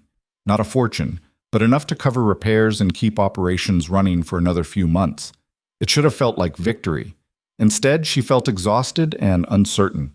Marcus's appearance had shaken her more than she wanted to admit, and Catherine's recantation meant that even if Scarlett wanted to fight back legally, she had no case. She was starting to think she'd escaped one trap only to walk into another when Warren approached, looking nervous. Miss Hale, there's someone here to see you. He says it's personal. Scarlett's heart sank. Not Marcus again. No, different man. Says his name is Adrian Blackwood. Everything stopped. Scarlett stood slowly, her pulse racing. He's here? In the lobby. Should I? No, I'll handle it. She walked out of the office, and there he was. Adrian stood near the windows, looking out at the street. He'd traveled 3 hours to get here, and she had no idea why. Adrian, she said. He turned, and the expression on his face made her stomach flip. We need to talk, he said. Marcus isn't done. And what he's planning, he paused, jaw tight. You need to know what's coming. Scarlett led Adrian to her office and closed the door, her mind already racing through possibilities. He looked different, sharper, more dangerous than she remembered. The 3-hour train ride hadn't softened the tension in his shoulders. What's Marcus planning? She asked immediately. Adrian pulled a folded newspaper from his coat. This runs tomorrow morning. I have a contact at the print house who owed me a favor. Scarlett unfolded it. The headline made her stomach drop. Former fiancé operating hotel under false pretenses. Questions about financial fraud. She scanned the article quickly. It claimed she'd misrepresented her credentials to Theodore, that she was embezzling from the hotel, that guests had complained about substandard conditions and missing valuables. All lies, but printed as fact. Marcus paid for this, Adrian said. He's been working on it for 2 weeks. Interviewing former staff you fired, people who resent you, building a narrative that you're unstable and criminal. Catherine's recantation wasn't enough for him? He wants you destroyed completely. Not just discredited, ruined. Adrian's voice was cold. He's also filed a civil suit claiming you damaged his reputation with malicious lies. He's demanding $50,000 in compensation. Scarlett sat down heavily. $50,000. She didn't have 50,000 cents. He knows I can't pay that. That's the point. When you can't pay, he'll petition to seize the hotel as collateral. Your uncle's name is on the deed, but you're the manager of record. Marcus's lawyers are arguing that makes you liable. Can they do that? If the judge is sympathetic to the Whitmores, possibly. Adrian moved closer. But there's more. Marcus has been contacting your guests from the Sterling conference, spreading rumors about theft and fraud. 3 of them have already filed complaints with the City Commerce Board. Scarlett felt the room spinning. Victoria Sterling gave me an exclusive contract. If this gets back to her, it will. Marcus made sure of it. Adrian's expression was grim. He's not just trying to hurt you, Scarlett. He's trying to make sure you never recover, that you lose everything and crawl back begging for forgiveness. That's not going to happen. I know. His hand found hers. That's why I'm here, to help you fight back. How? He has money, lawyers, society on his side. I have a struggling hotel and a reputation in ruins. You have something he doesn't. Adrian's eyes met hers. You have the truth. And you have me. Scarlett wanted to believe that was enough. But looking at the newspaper article, seeing how thoroughly Marcus had constructed this attack, she felt her certainty crumbling. Why are you doing this? She asked quietly. You could walk away. Let me handle this alone. It would be safer for you. Safer isn't interesting. Adrian pulled up a chair, sitting across from her. And I told you 2 years ago what I wanted. That hasn't changed. Even if helping me destroys your own reputation, my reputation is already questionable. One more scandal won't make a difference. He leaned forward. But Scarlett, I need you to understand something. If we fight this, really fight it, it's going to get ugly. Marcus will dig up every mistake you've ever made. He'll twist every truth. And he won't stop until one of you is completely destroyed. I know. And you're still willing? Scarlett thought about the last 2 months. About walking out of that ballroom, building something from nothing, finding strength she didn't know she possessed. Yes, she said, I'm still willing. Adrian nodded slowly, then he pulled out a leather portfolio. Good, because I have a plan. Over the next hour, he laid it out. It was risky, potentially illegal, and required perfect timing. But if it worked, they wouldn't just defend against Marcus's attack, they'd dismantle him completely. The key, Adrian explained, is proving Marcus's pattern of behavior. One affair, one act of retaliation, those can be explained away. But if we can show a consistent history of manipulation, fraud and abuse, but the courts and society will have to take notice. How do we prove that? By finding his other victims. Adrian spread papers across her desk, names, dates, connections. Marcus has done this before. 3 years ago, he was engaged to a woman named Caroline Winters. The engagement ended abruptly. Officially, she broke it off due to personal reasons. Unofficially, my sources say Marcus was sleeping with her younger sister. Can we prove it? Caroline moved to Philadelphia, married someone else, changed her name. But if we can convince her to testify about what really happened, it establishes a pattern. Scarlett studied the papers. What about Catherine Blackwood? She recanted, but there has to be a way to prove she was lying the second time, not the first. There is. Adrian pointed to another document. Hotel records. Marcus and Catherine stayed at the Marlborough Inn twice. I have copies of the registration book with both their signatures. Catherine signed in as Mrs. Whitmore.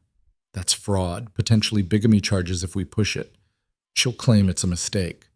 Maybe, but mistakes have witnesses. Adrian's smile was sharp. The hotel staff remember them. They remember Marcus paying in cash and requesting discretion. One of the maids is willing to testify if we guarantee her protection from retaliation. Scarlett felt hope sparking for the first time since Marcus had appeared in her lobby. What about the lawsuit he filed? The damages claim? We countersue. Defamation, harassment, and abuse of the legal system. We make it too expensive for him to continue attacking you. Adrian paused. But Scarlett, this only works if you're willing to go public with everything. All of it. The affairs, the frame job, the vandalism here in Boston. Nothing held back.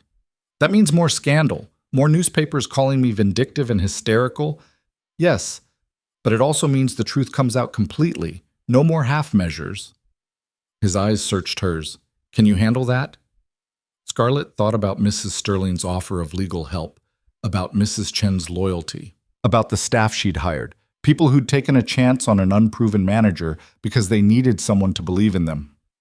I can handle it, she said, but I need to know something first. If we do this, if we destroy Marcus the way he's trying to destroy me, what happens after? To us? Adrian was quiet for a moment. What do you want to happen? I don't know yet. 2 months ago, I was engaged to someone else. Now I'm managing a hotel in Boston and fighting for my survival. I haven't had time to figure out what I want beyond making it to tomorrow. Fair enough. He stood, moving to the window. Then let's make sure you have plenty of tomorrows to figure it out. They spent the rest of the day planning. Adrian had resources Scarlett couldn't access. Investigators, lawyers, contacts in newspapers who owed him favors. Together, they built a strategy designed to expose Marcus's entire history before he could destroy Scarlett's future. Mrs. Chen brought them dinner around 8, eyeing Adrian suspiciously. You're the one from before, she said, the one she turned down. Mrs. Chen, Scarlett started. Yes, Adrian said calmly. I am. And now you're helping her fight this battle? Why? Because she deserves someone who will. Adrian's tone left no room for argument, and because unlike Marcus Whitmore, I don't need to control her to want her. Mrs. Chen studied him for a long moment, then she nodded. Good answer. She left the food and departed, but Scarlett caught her small smile. You passed inspection, Scarlett said. Mrs. Chen doesn't strike me as someone who approves easily. She doesn't. Scarlett picked at the food, suddenly exhausted. Adrian, what if this doesn't work? What if we expose everything and society still sides with Marcus? Then we rebuild somewhere else. Different city, different name if necessary. He sat back down across from her. But Scarlett, stop planning for failure. You didn't survive this long by being weak. Don't start doubting yourself now. I'm not doubting myself. I'm being realistic. No, you're being afraid. There's a difference. His voice softened. Fear is fine. Natural even. But don't let it paralyze you. Marcus is counting on that. He thinks if he hits hard enough, fast enough, you'll break. Prove him wrong. Scarlett met his eyes. How did you know to come today? How did you find out about the article before it printed? I've been watching Marcus since you left, having him followed, monitoring his communications. Adrian's expression was matter of fact. I knew he'd retaliate eventually. I wanted to be ready. You've been watching him for 2 months? Yes. Why? Because you matter to me, and I protect what matters. He said it simply, like it was the most obvious thing in the world. Scarlett didn't know what to say to that, so she changed the subject. When do we start? Tomorrow. I've already sent telegrams to Caroline Winters and the hotel maid. My lawyers are drafting the countersuit. We go public in 3 days. Enough time to gather evidence, but not so long that Marcus's article does permanent damage. 3 days. Scarlett's hands shook slightly. That's fast. Has to be. Marcus is moving quickly. We have to move faster. The next morning, Scarlett woke to find Warren in a panic. Miss Hale, there are people outside. Reporters. At least a dozen of them. They're asking about the allegations in this morning's paper. The article had run despite Adrian's warning. Scarlett grabbed a copy and read through it again, her stomach churning. Every line was designed to paint her as a criminal and a liar. What do you want me to tell them? Warren asked. Nothing. Scarlett straightened her shoulders. I'll handle it. She walked out the front entrance to find a crowd of reporters with notebooks and cameras. They surged forward when they saw her, shouting questions. Miss Hale, is it true you embezzled from your uncle? Did you lie about your credentials? Are you planning to flee Boston before the lawsuit proceeds? Scarlett raised her hand, and surprisingly, they quieted. I have a statement, she said clearly. The allegations printed in this morning's newspaper are completely false. They were fabricated by Marcus Whitmore as retaliation for my ending our engagement after discovering his repeated infidelities. I have documentation proving every claim in that article is a lie, and I will be providing that documentation to the courts and the press within 72 hours. What kind of documentation? One reporter called. Hotel records, witness testimony, and sworn statements from other women Marcus Whitmore has harmed. Scarlett kept her voice steady. Mister, Whitmore wants you to believe I'm unstable and vindictive. The truth is, I'm a woman who refused to stay silent about being mistreated, and he can't tolerate that. Are you denying you're in financial trouble? The Beacon Hotel is operating successfully. We recently completed a major conference contract and have secured additional business. Our finances are sound and audited. She paused. Any other questions should be directed to my legal counsel. She turned and walked back inside before they could ask anything else, her heart pounding. Adrian was waiting in the lobby. That was either brilliant or suicidal. Probably both. Scarlett's hands were shaking now. Did I just make everything worse? No, you took control of the narrative. That's exactly what you needed to do. He handed her a telegram. This arrived 10 minutes ago, from Caroline Winters. Scarlett read it quickly. Will testify, have evidence. Can arrive Boston in 2 days. CWW. She's coming, Scarlett breathed. She's actually willing to help. People have been waiting for someone to stand up to Marcus. You gave them permission. Adrian's expression was satisfied. Now we see how many others follow. Over the next 48 hours, the response was staggering. Caroline Winters arrived as promised, a quiet woman in her early 30s with sad eyes and a steel spine. Over tea in Scarlett's office, she told her story. Marcus courted me beautifully, Caroline said. Flowers, poetry, promises of devotion. We were engaged for 6 months. Then I discovered he was sleeping with my sister Emma. When I confronted him, he denied everything, made Emma confirm his lies.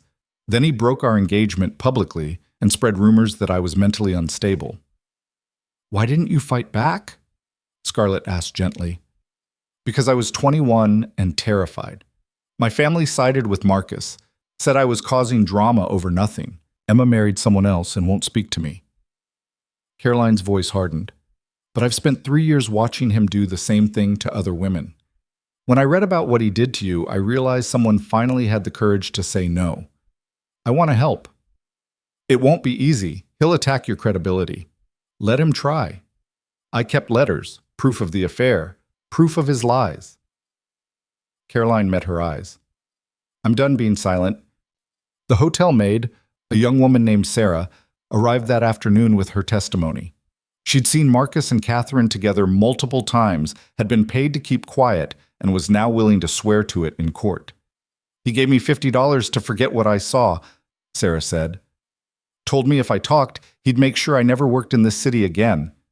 But my sister read about you, Miss Hale. She said if you could stand up to him, so could I. By the evening of the second day, they had 5 women willing to testify. 5 women Marcus had manipulated, betrayed, or threatened into silence. Adrian's lawyers compiled everything into a comprehensive filing. Documentation, witness statements, evidence of a pattern spanning 6 years. This is damning, one of the lawyers said, reviewing the materials. If half of this holds up in court, Whitmore's lawsuit will collapse, and he'll be facing criminal charges. Will it hold up? Scarlett asked.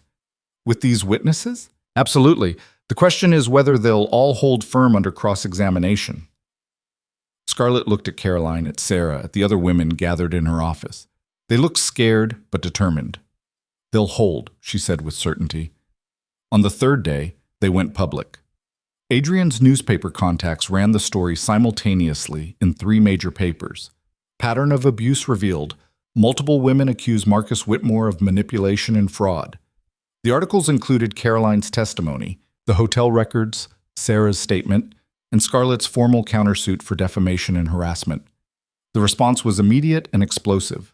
Society, which had been quick to condemn Scarlett, suddenly found itself confronted with undeniable evidence that Marcus Whitmore was exactly what she'd claimed, a serial manipulator who preyed on women and then destroyed them when they resisted. The tide began to turn. Mrs. Sterling sent a telegram that afternoon. Saw the news, contract still stands. Anyone who tries to cancel over this will answer to me. V.S. Theodore arrived the next morning, grinning. Well, he said, dropping a stack of newspapers on Scarlett's desk. You've made quite the impression. The Morning Tribune is calling you a crusader for truth. The Evening Post says you're courageous and principled. Even the Society columnists who crucified you 2 months ago are suddenly on your side. They're fickle, Scarlett said. They're predictable. They love a victim who fights back.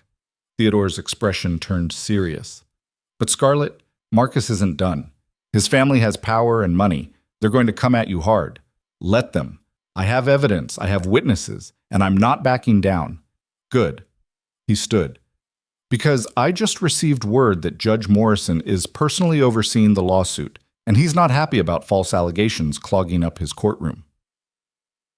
That night, alone in her apartment, Scarlett let herself feel the weight of what she'd accomplished. 5 women had found the courage to speak because she'd refused to stay silent. Marcus's carefully constructed reputation was crumbling. The hotel was secure. Her name was being rebuilt.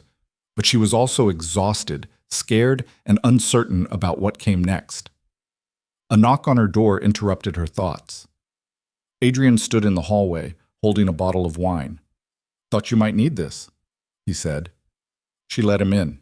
They sat on the worn couch, drinking cheap wine from mismatched glasses, not talking. Finally, Scarlett spoke. "What happens when this is over? When Marcus is defeated and the lawsuits are settled? What do you want to happen? Stop answering my questions with questions." Adrian smiled slightly. "All right, when this is over, I'm going back to the city. I have businesses to run, investments to manage, and you'll stay here, running the hotel, building your reputation. So nothing changes between us?" "Everything changes." He set down his glass.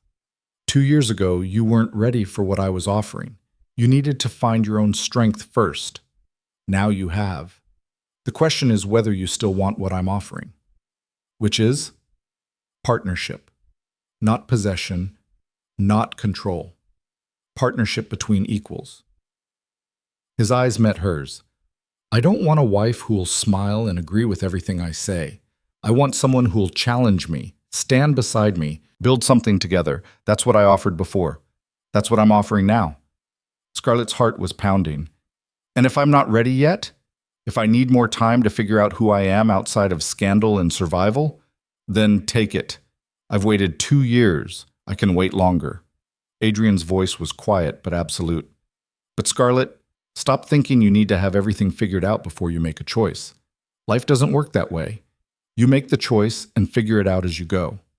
"That's terrifying." "Yes, it is." He moved closer. "But you've done terrifying things before. You can do this too." Before she could overthink it, Scarlett kissed him.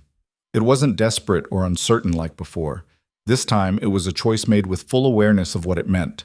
When they pulled apart, Adrian was smiling, a real smile, not the careful masks he usually wore. "So, he said, does this mean... It means I'm choosing you. Not as an escape or a solution, but because I want to." Scarlett's voice was steady. "But Adrian, I'm not giving up the hotel. I'm not moving back to the city. I need to finish what I started here." "I know." "And I'm still figuring out who I am. I might make mistakes. I might change my mind about things. I'm counting on it." He pulled her closer. "I don't want someone perfect, Scarlett. I want you, messy, complicated, fierce you."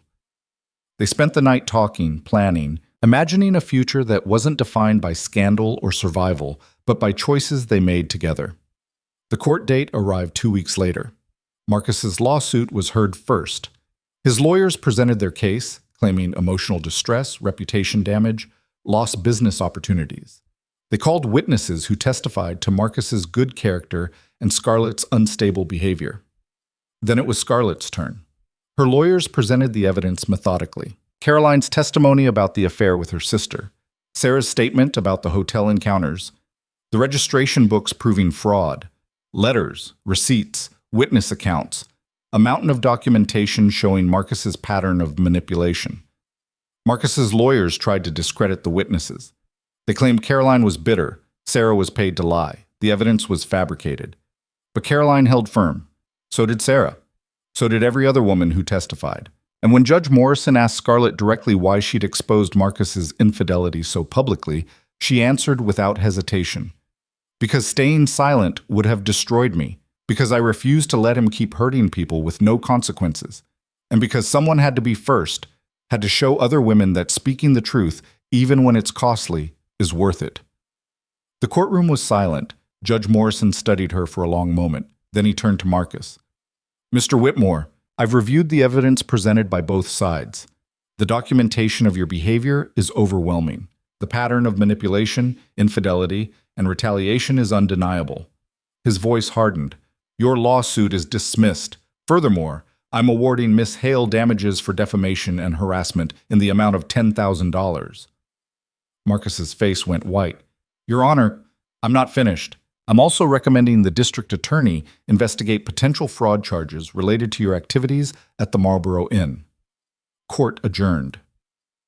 The gavel came down. Scarlett sat frozen, unable to process what had just happened. She'd won. Not just defended herself, she'd won. Outside the courthouse, reporters mobbed them. But this time, the questions were different. Miss Hale, how does it feel to have your name cleared? Will you pursue additional charges against Mr. Whitmore? What's next for you? Scarlett faced the cameras, Adrian beside her, and spoke clearly. What's next is I go back to Boston and continue running my hotel. I build my business, my reputation, and my life on my own terms. And I hope other women who've been manipulated or silenced see this and know they can fight back too. What about Mr. Blackwood? Are the two of you? That's private, Adrian said smoothly. But I can tell you Miss Hale doesn't need me or anyone else to succeed. She's proven that already. The reporters loved it. By evening, the headlines had shifted completely. Justice prevails. Hale vindicated. Whitmore faces charges. Back at the hotel, staff had decorated the lobby with flowers. Mrs. Chen stood at the center, wearing an actual smile. You did it, she said simply. We did it, Scarlett corrected. Every person who worked here, who believed in me, this is everyone's victory. That night, they celebrated. Small party, just staff and a few supporters. Nothing fancy, but genuine. Victoria Sterling sent a case of champagne with a note. To the woman who refused to break, looking forward to many more years of partnership. V.S. Theodore raised a toast. To my niece, who's more Hale than I ever expected. You made your grandmother proud. Later, when the celebration wound down, Scarlett stood on the hotel's roof with Adrian, looking at the city lights. So, Adrian said, you've defeated your enemies, saved your hotel, and become something of a legend. What do you do for an encore? I was thinking maybe I'd just run a hotel, quietly, without scandal. He laughed. You? Quiet? I don't believe it. Neither do I. She leaned into him. But I'm willing to try. For how long? Until the next crisis or opportunity, whichever comes first. Adrian kissed her forehead. I'll be here for both. Below them, the hotel lights glowed warm against the dark. Inside, people who'd been broken and rejected were building something new together. Scarlett had walked away from everything society told her she should want. She'd been called unstable, vindictive, and worse. And she'd proven every single one of them wrong. 3 hours, she said, by train. 3 hours, Adrian agreed. Whenever you need me. I need you now. Then I'm here. They stood together on the roof while the city moved below them. Two people who'd chosen each other, not out of desperation, but out of strength.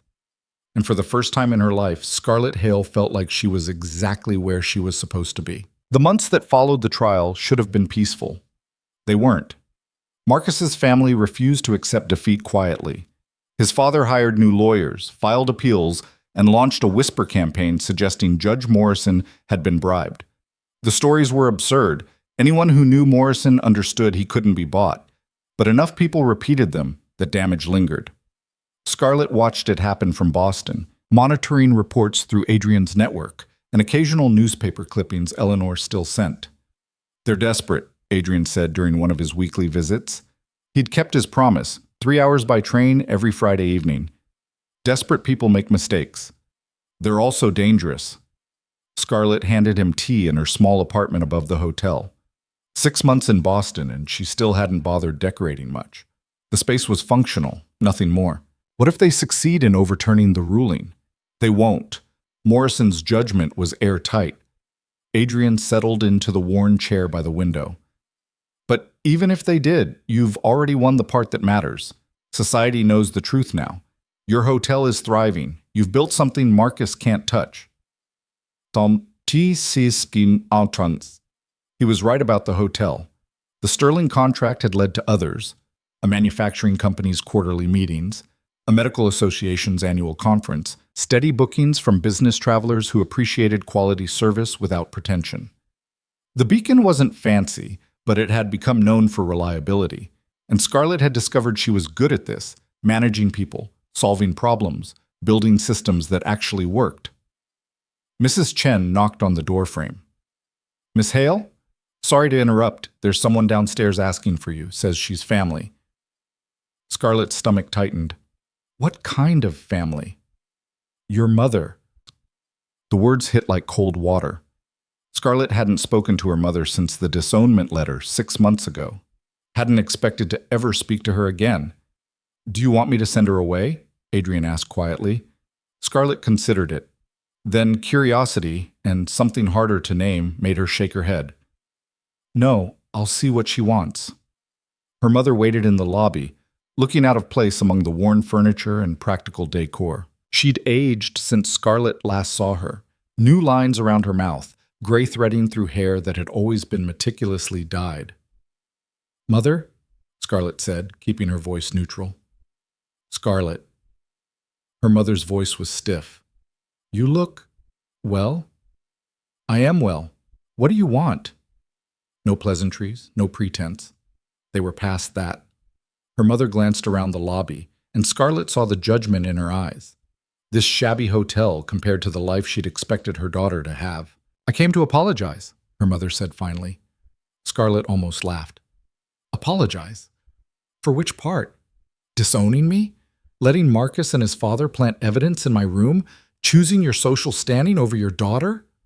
All of it." Her mother's composure cracked slightly. "I made a mistake, Scarlett. I believed Marcus when he said you were unstable, that you'd fabricated the affair out of jealousy. You believed him because it was easier than believing me." "Yes," the admission came quietly. "Because if you were telling the truth, it meant I'd pushed you into an engagement with a man who would hurt you, and I couldn't—" She stopped, collecting herself. "I couldn't accept that I'd been that wrong." Scarlett felt something cold and heavy settle in her chest. Not forgiveness. Not yet. But maybe understanding. "Why are you here now?" she asked. "Because I read about the trial, about the other women who testified, about what Marcus did to Caroline Winters and the others." Her mother's voice wavered. "And I realized you were right about everything, and I was—" The word seemed to physically hurt. "I was wrong." "Is that supposed to make it better? You disowned me. You helped them try to destroy me. No, it doesn't make it better. Nothing will." Her mother looked at her directly for the first time. "But I wanted you to know, that I'm sorry, that if I could go back, you can't." Scarlett's voice was flat. "What's done is done." They stood in uncomfortable silence. Around them, the hotel continued its normal operations. Guests checking in, staff moving efficiently, the machinery of daily life that Scarlett had built without her mother's help or approval. "You've done well here," her mother said finally. "The hotel. Your reputation. I've heard people talking. Even in the city, they're saying you showed remarkable courage. I showed survival instinct. There's a difference." "Is there?" Her mother's expression was almost sad.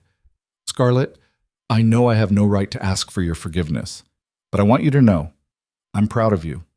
For the first time in your life, I'm genuinely proud of the choices you've made." The words should have meant something. 6 months ago, they might have.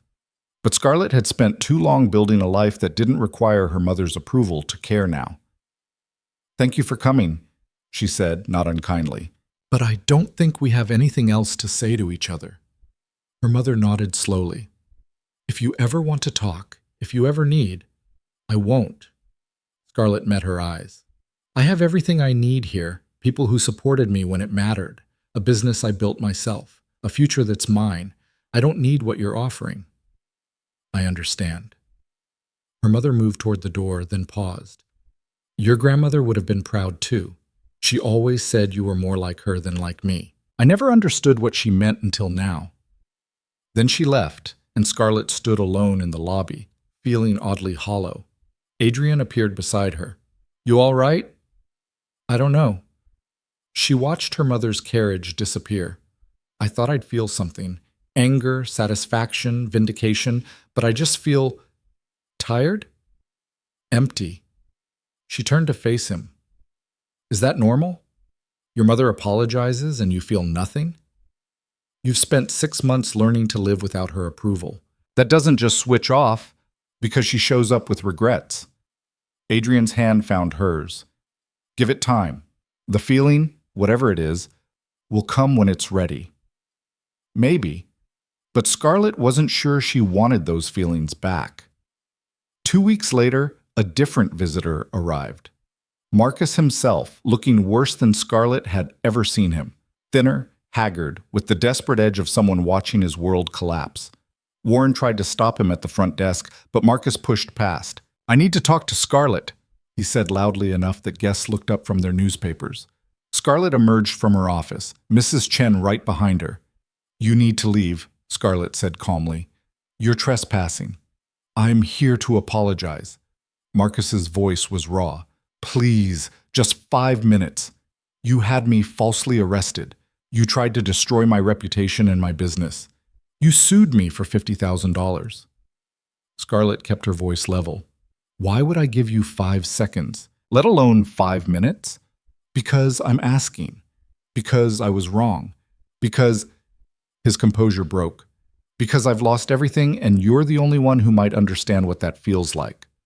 Despite herself, Scarlett felt a flicker of something. Not sympathy exactly, but recognition. She gestured to her office. 5 minutes. Mrs. Chen stays. Inside, Marcus collapsed into a chair like a puppet with cut strings. My father cut me off, he said without preamble. Said my behavior damaged the family name beyond repair. My business partners have withdrawn their investments. I'm being investigated for fraud. And Catherine, he laughed bitterly. Catherine married someone else. Told the newspapers I manipulated her into the affair. That's what you did, Scarlett said. I know. The admission seemed to cost him. I know that now, but at the time I thought I could have everything. You, Catherine, whoever I wanted. That rules didn't apply to me because of my name and money. And now? Now I have nothing. No money, no reputation, no future. He looked up, and Scarlett saw genuine devastation in his eyes. I'm not asking for forgiveness. I don't deserve it. But I wanted you to know you were right about all of it, and I'm sorry. Scarlett studied him, this man who'd once seemed so powerful, so untouchable. Now he just looked pathetic. What do you want from me, Marcus? Nothing. He stood unsteadily. I wanted you to hear me say it, that you were right and I was wrong. That what I did was unforgivable, that you deserved better than what I offered. Yes, I did. Scarlett's voice was flat. But you didn't come here for my benefit. You came because you need absolution, because if I forgive you, maybe you can forgive yourself. Marcus flinched. Maybe. I can't give you that. Your guilt is yours to carry. She moved to the door, opening it. But Marcus, what happened to you? The investigation? Your family cutting you off? Society turning against you? That's not my doing. That's consequences. You hurt people and now you're facing the results. Don't come here looking for me to make that easier. He nodded, hollow-eyed. I understand. Good. Now leave. And don't come back. He left without another word. Scarlett watched him go, feeling nothing but tired relief. Mrs. Chen spoke quietly. You could have destroyed him. Told the reporters he was here begging, made it worse. I know. Scarlett returned to her desk. But I'm done fighting Marcus. He's already destroyed himself. I don't need to add to it. That's merciful. That's self-preservation. Carrying hatred takes energy I'd rather spend elsewhere. The words surprised her even as she said them. When had she stopped wanting revenge? When had Marcus's destruction stopped mattering? Maybe around the time she'd built something that had nothing to do with him. Spring arrived, and with it, unexpected news. Victoria Sterling appeared at the hotel unannounced, her expression unreadable. "Miss Hale, we need to talk. Privately." In Scarlett's office, Sterling wasted no time. "I'm expanding my business, opening a second manufacturing facility in Philadelphia. It's going to require significant lodging for workers, investors, ongoing training programs." "Congratulations," Scarlett said, uncertain where this was going. "I want you to manage it." Scarlett blinked. "Manage what?" "The hotel. I'm buying a property in Philadelphia and converting it. I want you to oversee the renovation and run operations." Sterling leaned forward. "This is bigger than the Beacon. 200 rooms, full restaurant service, conference facilities. You'd have complete autonomy, significant salary, profit sharing. Mrs. Sterling, I appreciate the offer, but before you refuse, understand what I'm offering. This isn't charity. You've proven you can turn a struggling property into something profitable. I want that expertise applied to a larger operation." Sterling's eyes were sharp. "This is a business decision, Miss Hale. I'm investing in competence, not doing you a favor." Scarlett's mind raced. Philadelphia was a major city. A 200-room hotel would be high-profile, demanding, potentially lucrative. It would also mean leaving Boston, leaving the Beacon, starting over again. "Can I think about it?" she asked. "You have a week. After that, I'm offering the position to someone else." After Sterling left, Scarlett sat alone with the weight of the decision.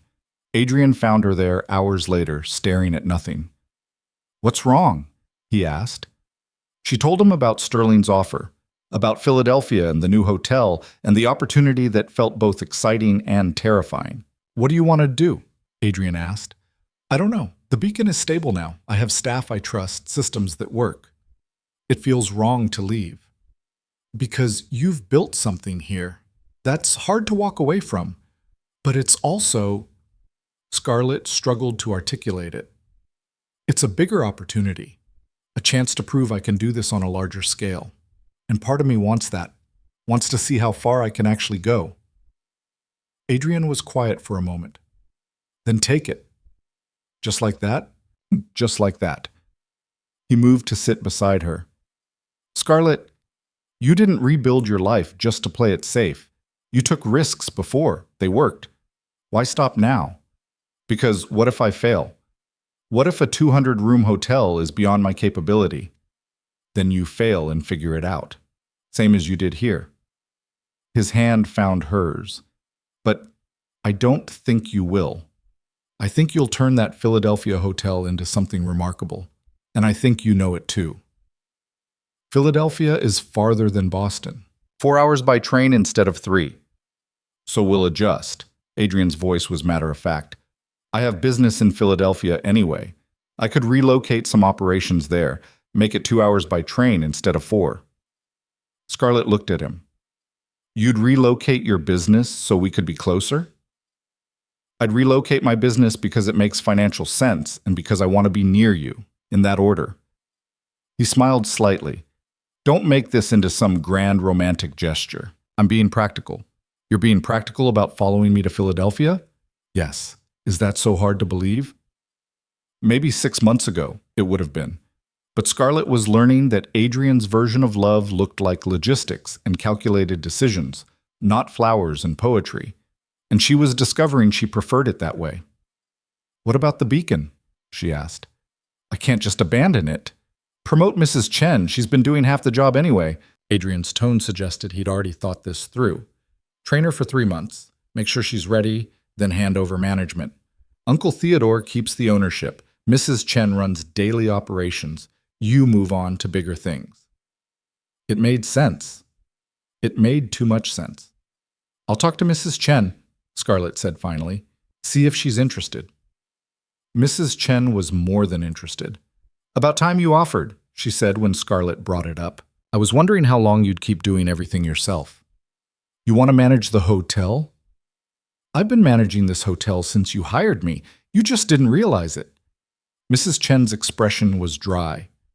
"You handle the big picture, contracts, finances, strategy. I handle the daily operations.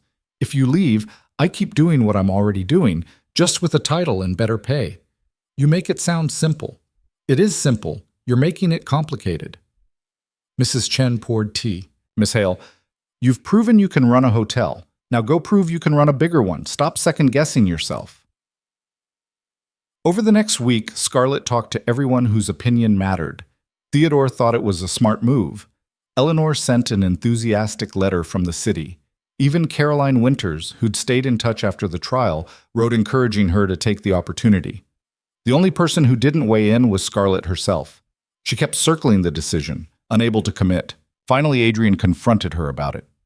"What are you actually afraid of?" he asked. They were on the hotel roof, their usual spot for difficult conversations. "I don't know. Change? Failure? Success?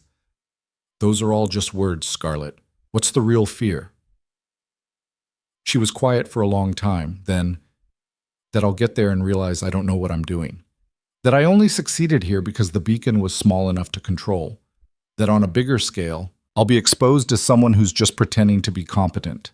"Ah," Adrian nodded. "Imposter syndrome. Is that what this is?" "That's what it sounds like. You're convinced you've been lucky, not skilled, that eventually someone will notice and call you out." He turned to face her. "But Scarlett, luck doesn't turn a failing hotel into a profitable business. Luck doesn't win against someone like Marcus in court. Luck doesn't make Victoria Sterling offer you a massive opportunity. That's competence, and the sooner you accept it, the sooner you can stop sabotaging yourself." The words stung because they were true. Scarlett had spent so long fighting to survive that she'd never stopped to acknowledge she might actually be good at this, that her success wasn't an accident or a fluke, but the result of hard work and intelligence. "All right," she said quietly. "I'll take it. The Philadelphia position. I'll take it." Adrian smiled. "Good. Now let's talk logistics." The transition took 3 months. Scarlett trained Mrs. Chen thoroughly, documenting every process and contact. She worked with Theodore to formalize the management transfer. She personally spoke with every staff member, making sure they understood the change wouldn't affect their positions. And she watched the beacon continue running smoothly, proof that she'd built something sustainable. Philadelphia was overwhelming at first. The hotel Sterling had purchased was enormous, a former bank building being converted into luxury lodging. Scarlett oversaw the renovation, working with architects and contractors, making decisions about everything from room layouts to kitchen equipment. It was terrifying and exhilarating in equal measure. Adrian relocated parts of his business as promised, setting up an office 3 blocks from the hotel. They fell into a new rhythm, working independently during the day, meeting for dinner most evenings, building a partnership that felt nothing like the engagement she'd escaped. 6 months after moving to Philadelphia, Scarlett stood in the completed hotel lobby and felt something shift inside her. This wasn't just a building. It was proof that she could do more than survive. She could thrive. She could take risks and succeed on her own terms. The grand opening was scheduled for the following week. Investors, business leaders, society figures, everyone who mattered would be there to judge whether Scarlett Hale was a one-time success or something more. The night before the opening, Eleanor arrived unexpectedly. "Surprise," she said, hugging Scarlett tightly. "Did you think I'd miss this? I thought you were still in the city with my mother." "I was. I quit." Eleanor's expression was satisfied. "Your mother's been impossible since you left. Critical, bitter, taking out her regrets on everyone around her. I finally told her I was done and caught the first train here." "Eleanor, you didn't have to—" "Yes, I did. You gave me a chance when I needed one. Now I'm returning the favor." Eleanor looked around the elegant lobby. "Besides, a hotel this size needs an experienced head housekeeper. I'm available if you're hiring." Scarlett felt tears prick her eyes. "You'd really leave everything to work here?" There's nothing back there worth staying for. Everything I care about is here. Eleanor squeezed her hand. So yes, I'm really staying. The grand opening exceeded every expectation. 300 guests toured the hotel, admired the renovations, and booked rooms for future stays. Victoria Sterling gave a speech praising Scarlett's vision and execution. Business reporters wrote glowing reviews. By midnight, Scarlett had secured enough bookings to ensure the hotel's success for the next year. She found Adrian on the second-floor balcony, watching the celebration below. "You did it," he said simply. "We did it." She leaned against the railing beside him. "I couldn't have done this without your support." "Yes, you could have. You would have found another way." Adrian turned to face her. "But I'm glad I was here for this one." Below them, people danced and laughed, celebrating success that felt hard-earned and real. "Adrian," Scarlett said quietly, "I've been thinking about what you said, about partnership, about building something together. And I want that. Not someday, not eventually. Now."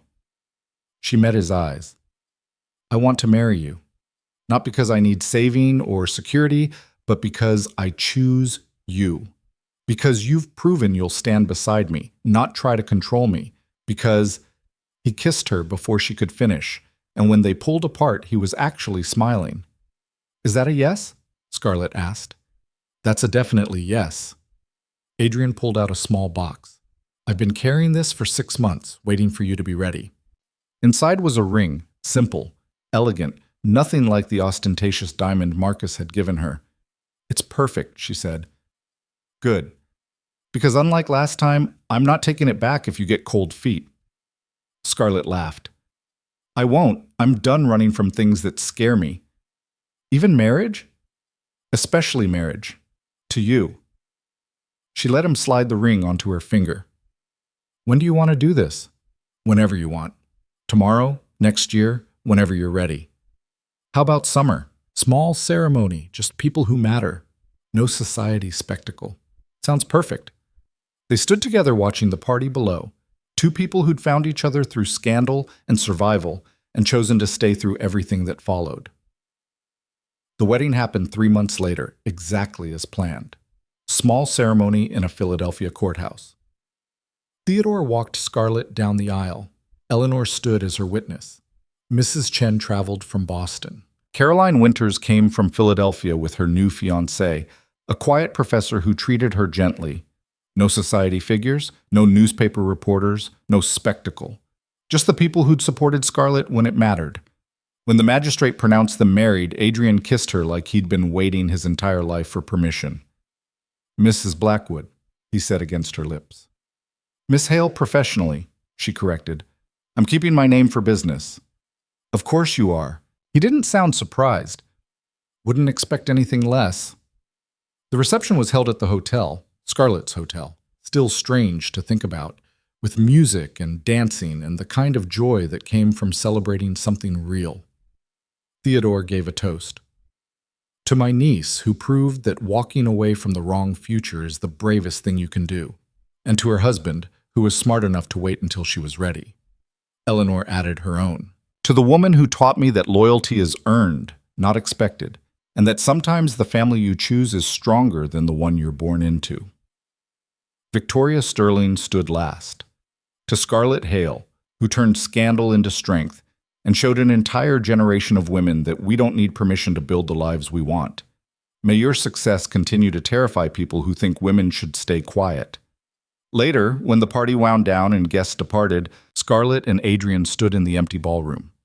"This is it," Scarlett said, "the life I chose instead of the one I was supposed to have.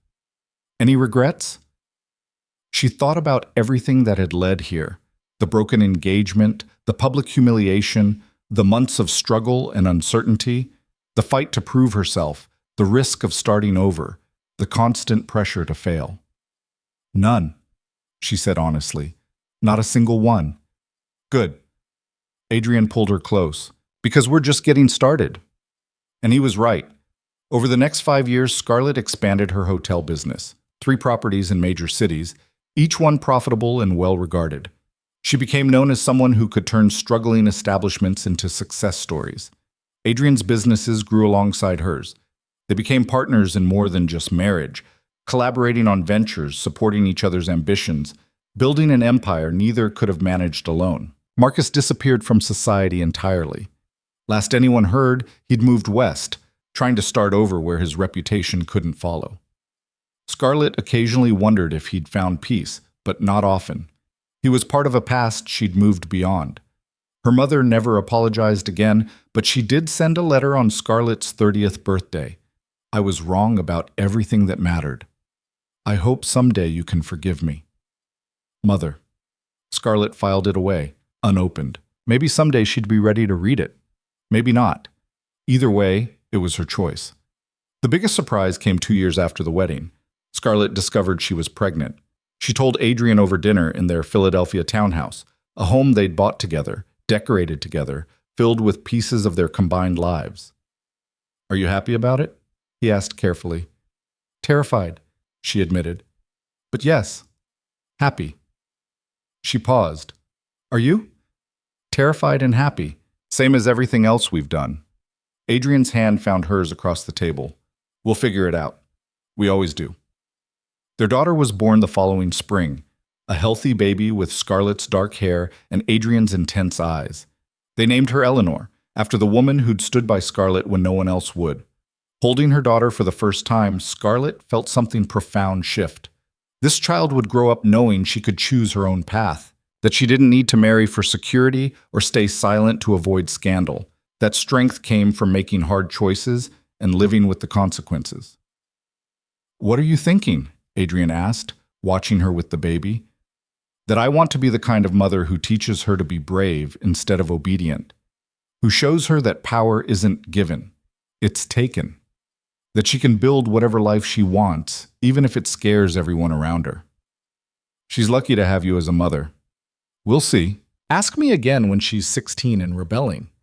Adrian laughed. Fair enough. Years passed. The hotels prospered. Eleanor grew from infant to curious child to intelligent young woman who showed early signs of her mother's determination and her father's strategic mind.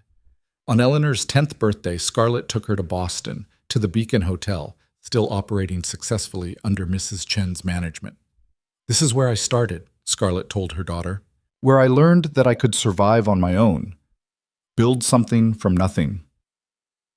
Eleanor looked around the modest lobby with interest. It's smaller than our hotels.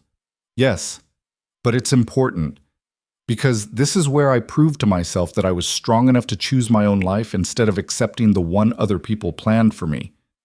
What would your life have been if you hadn't chosen? Scarlett thought about Marcus, about the gilded cage of that engagement, about the woman she would have become if she'd stayed.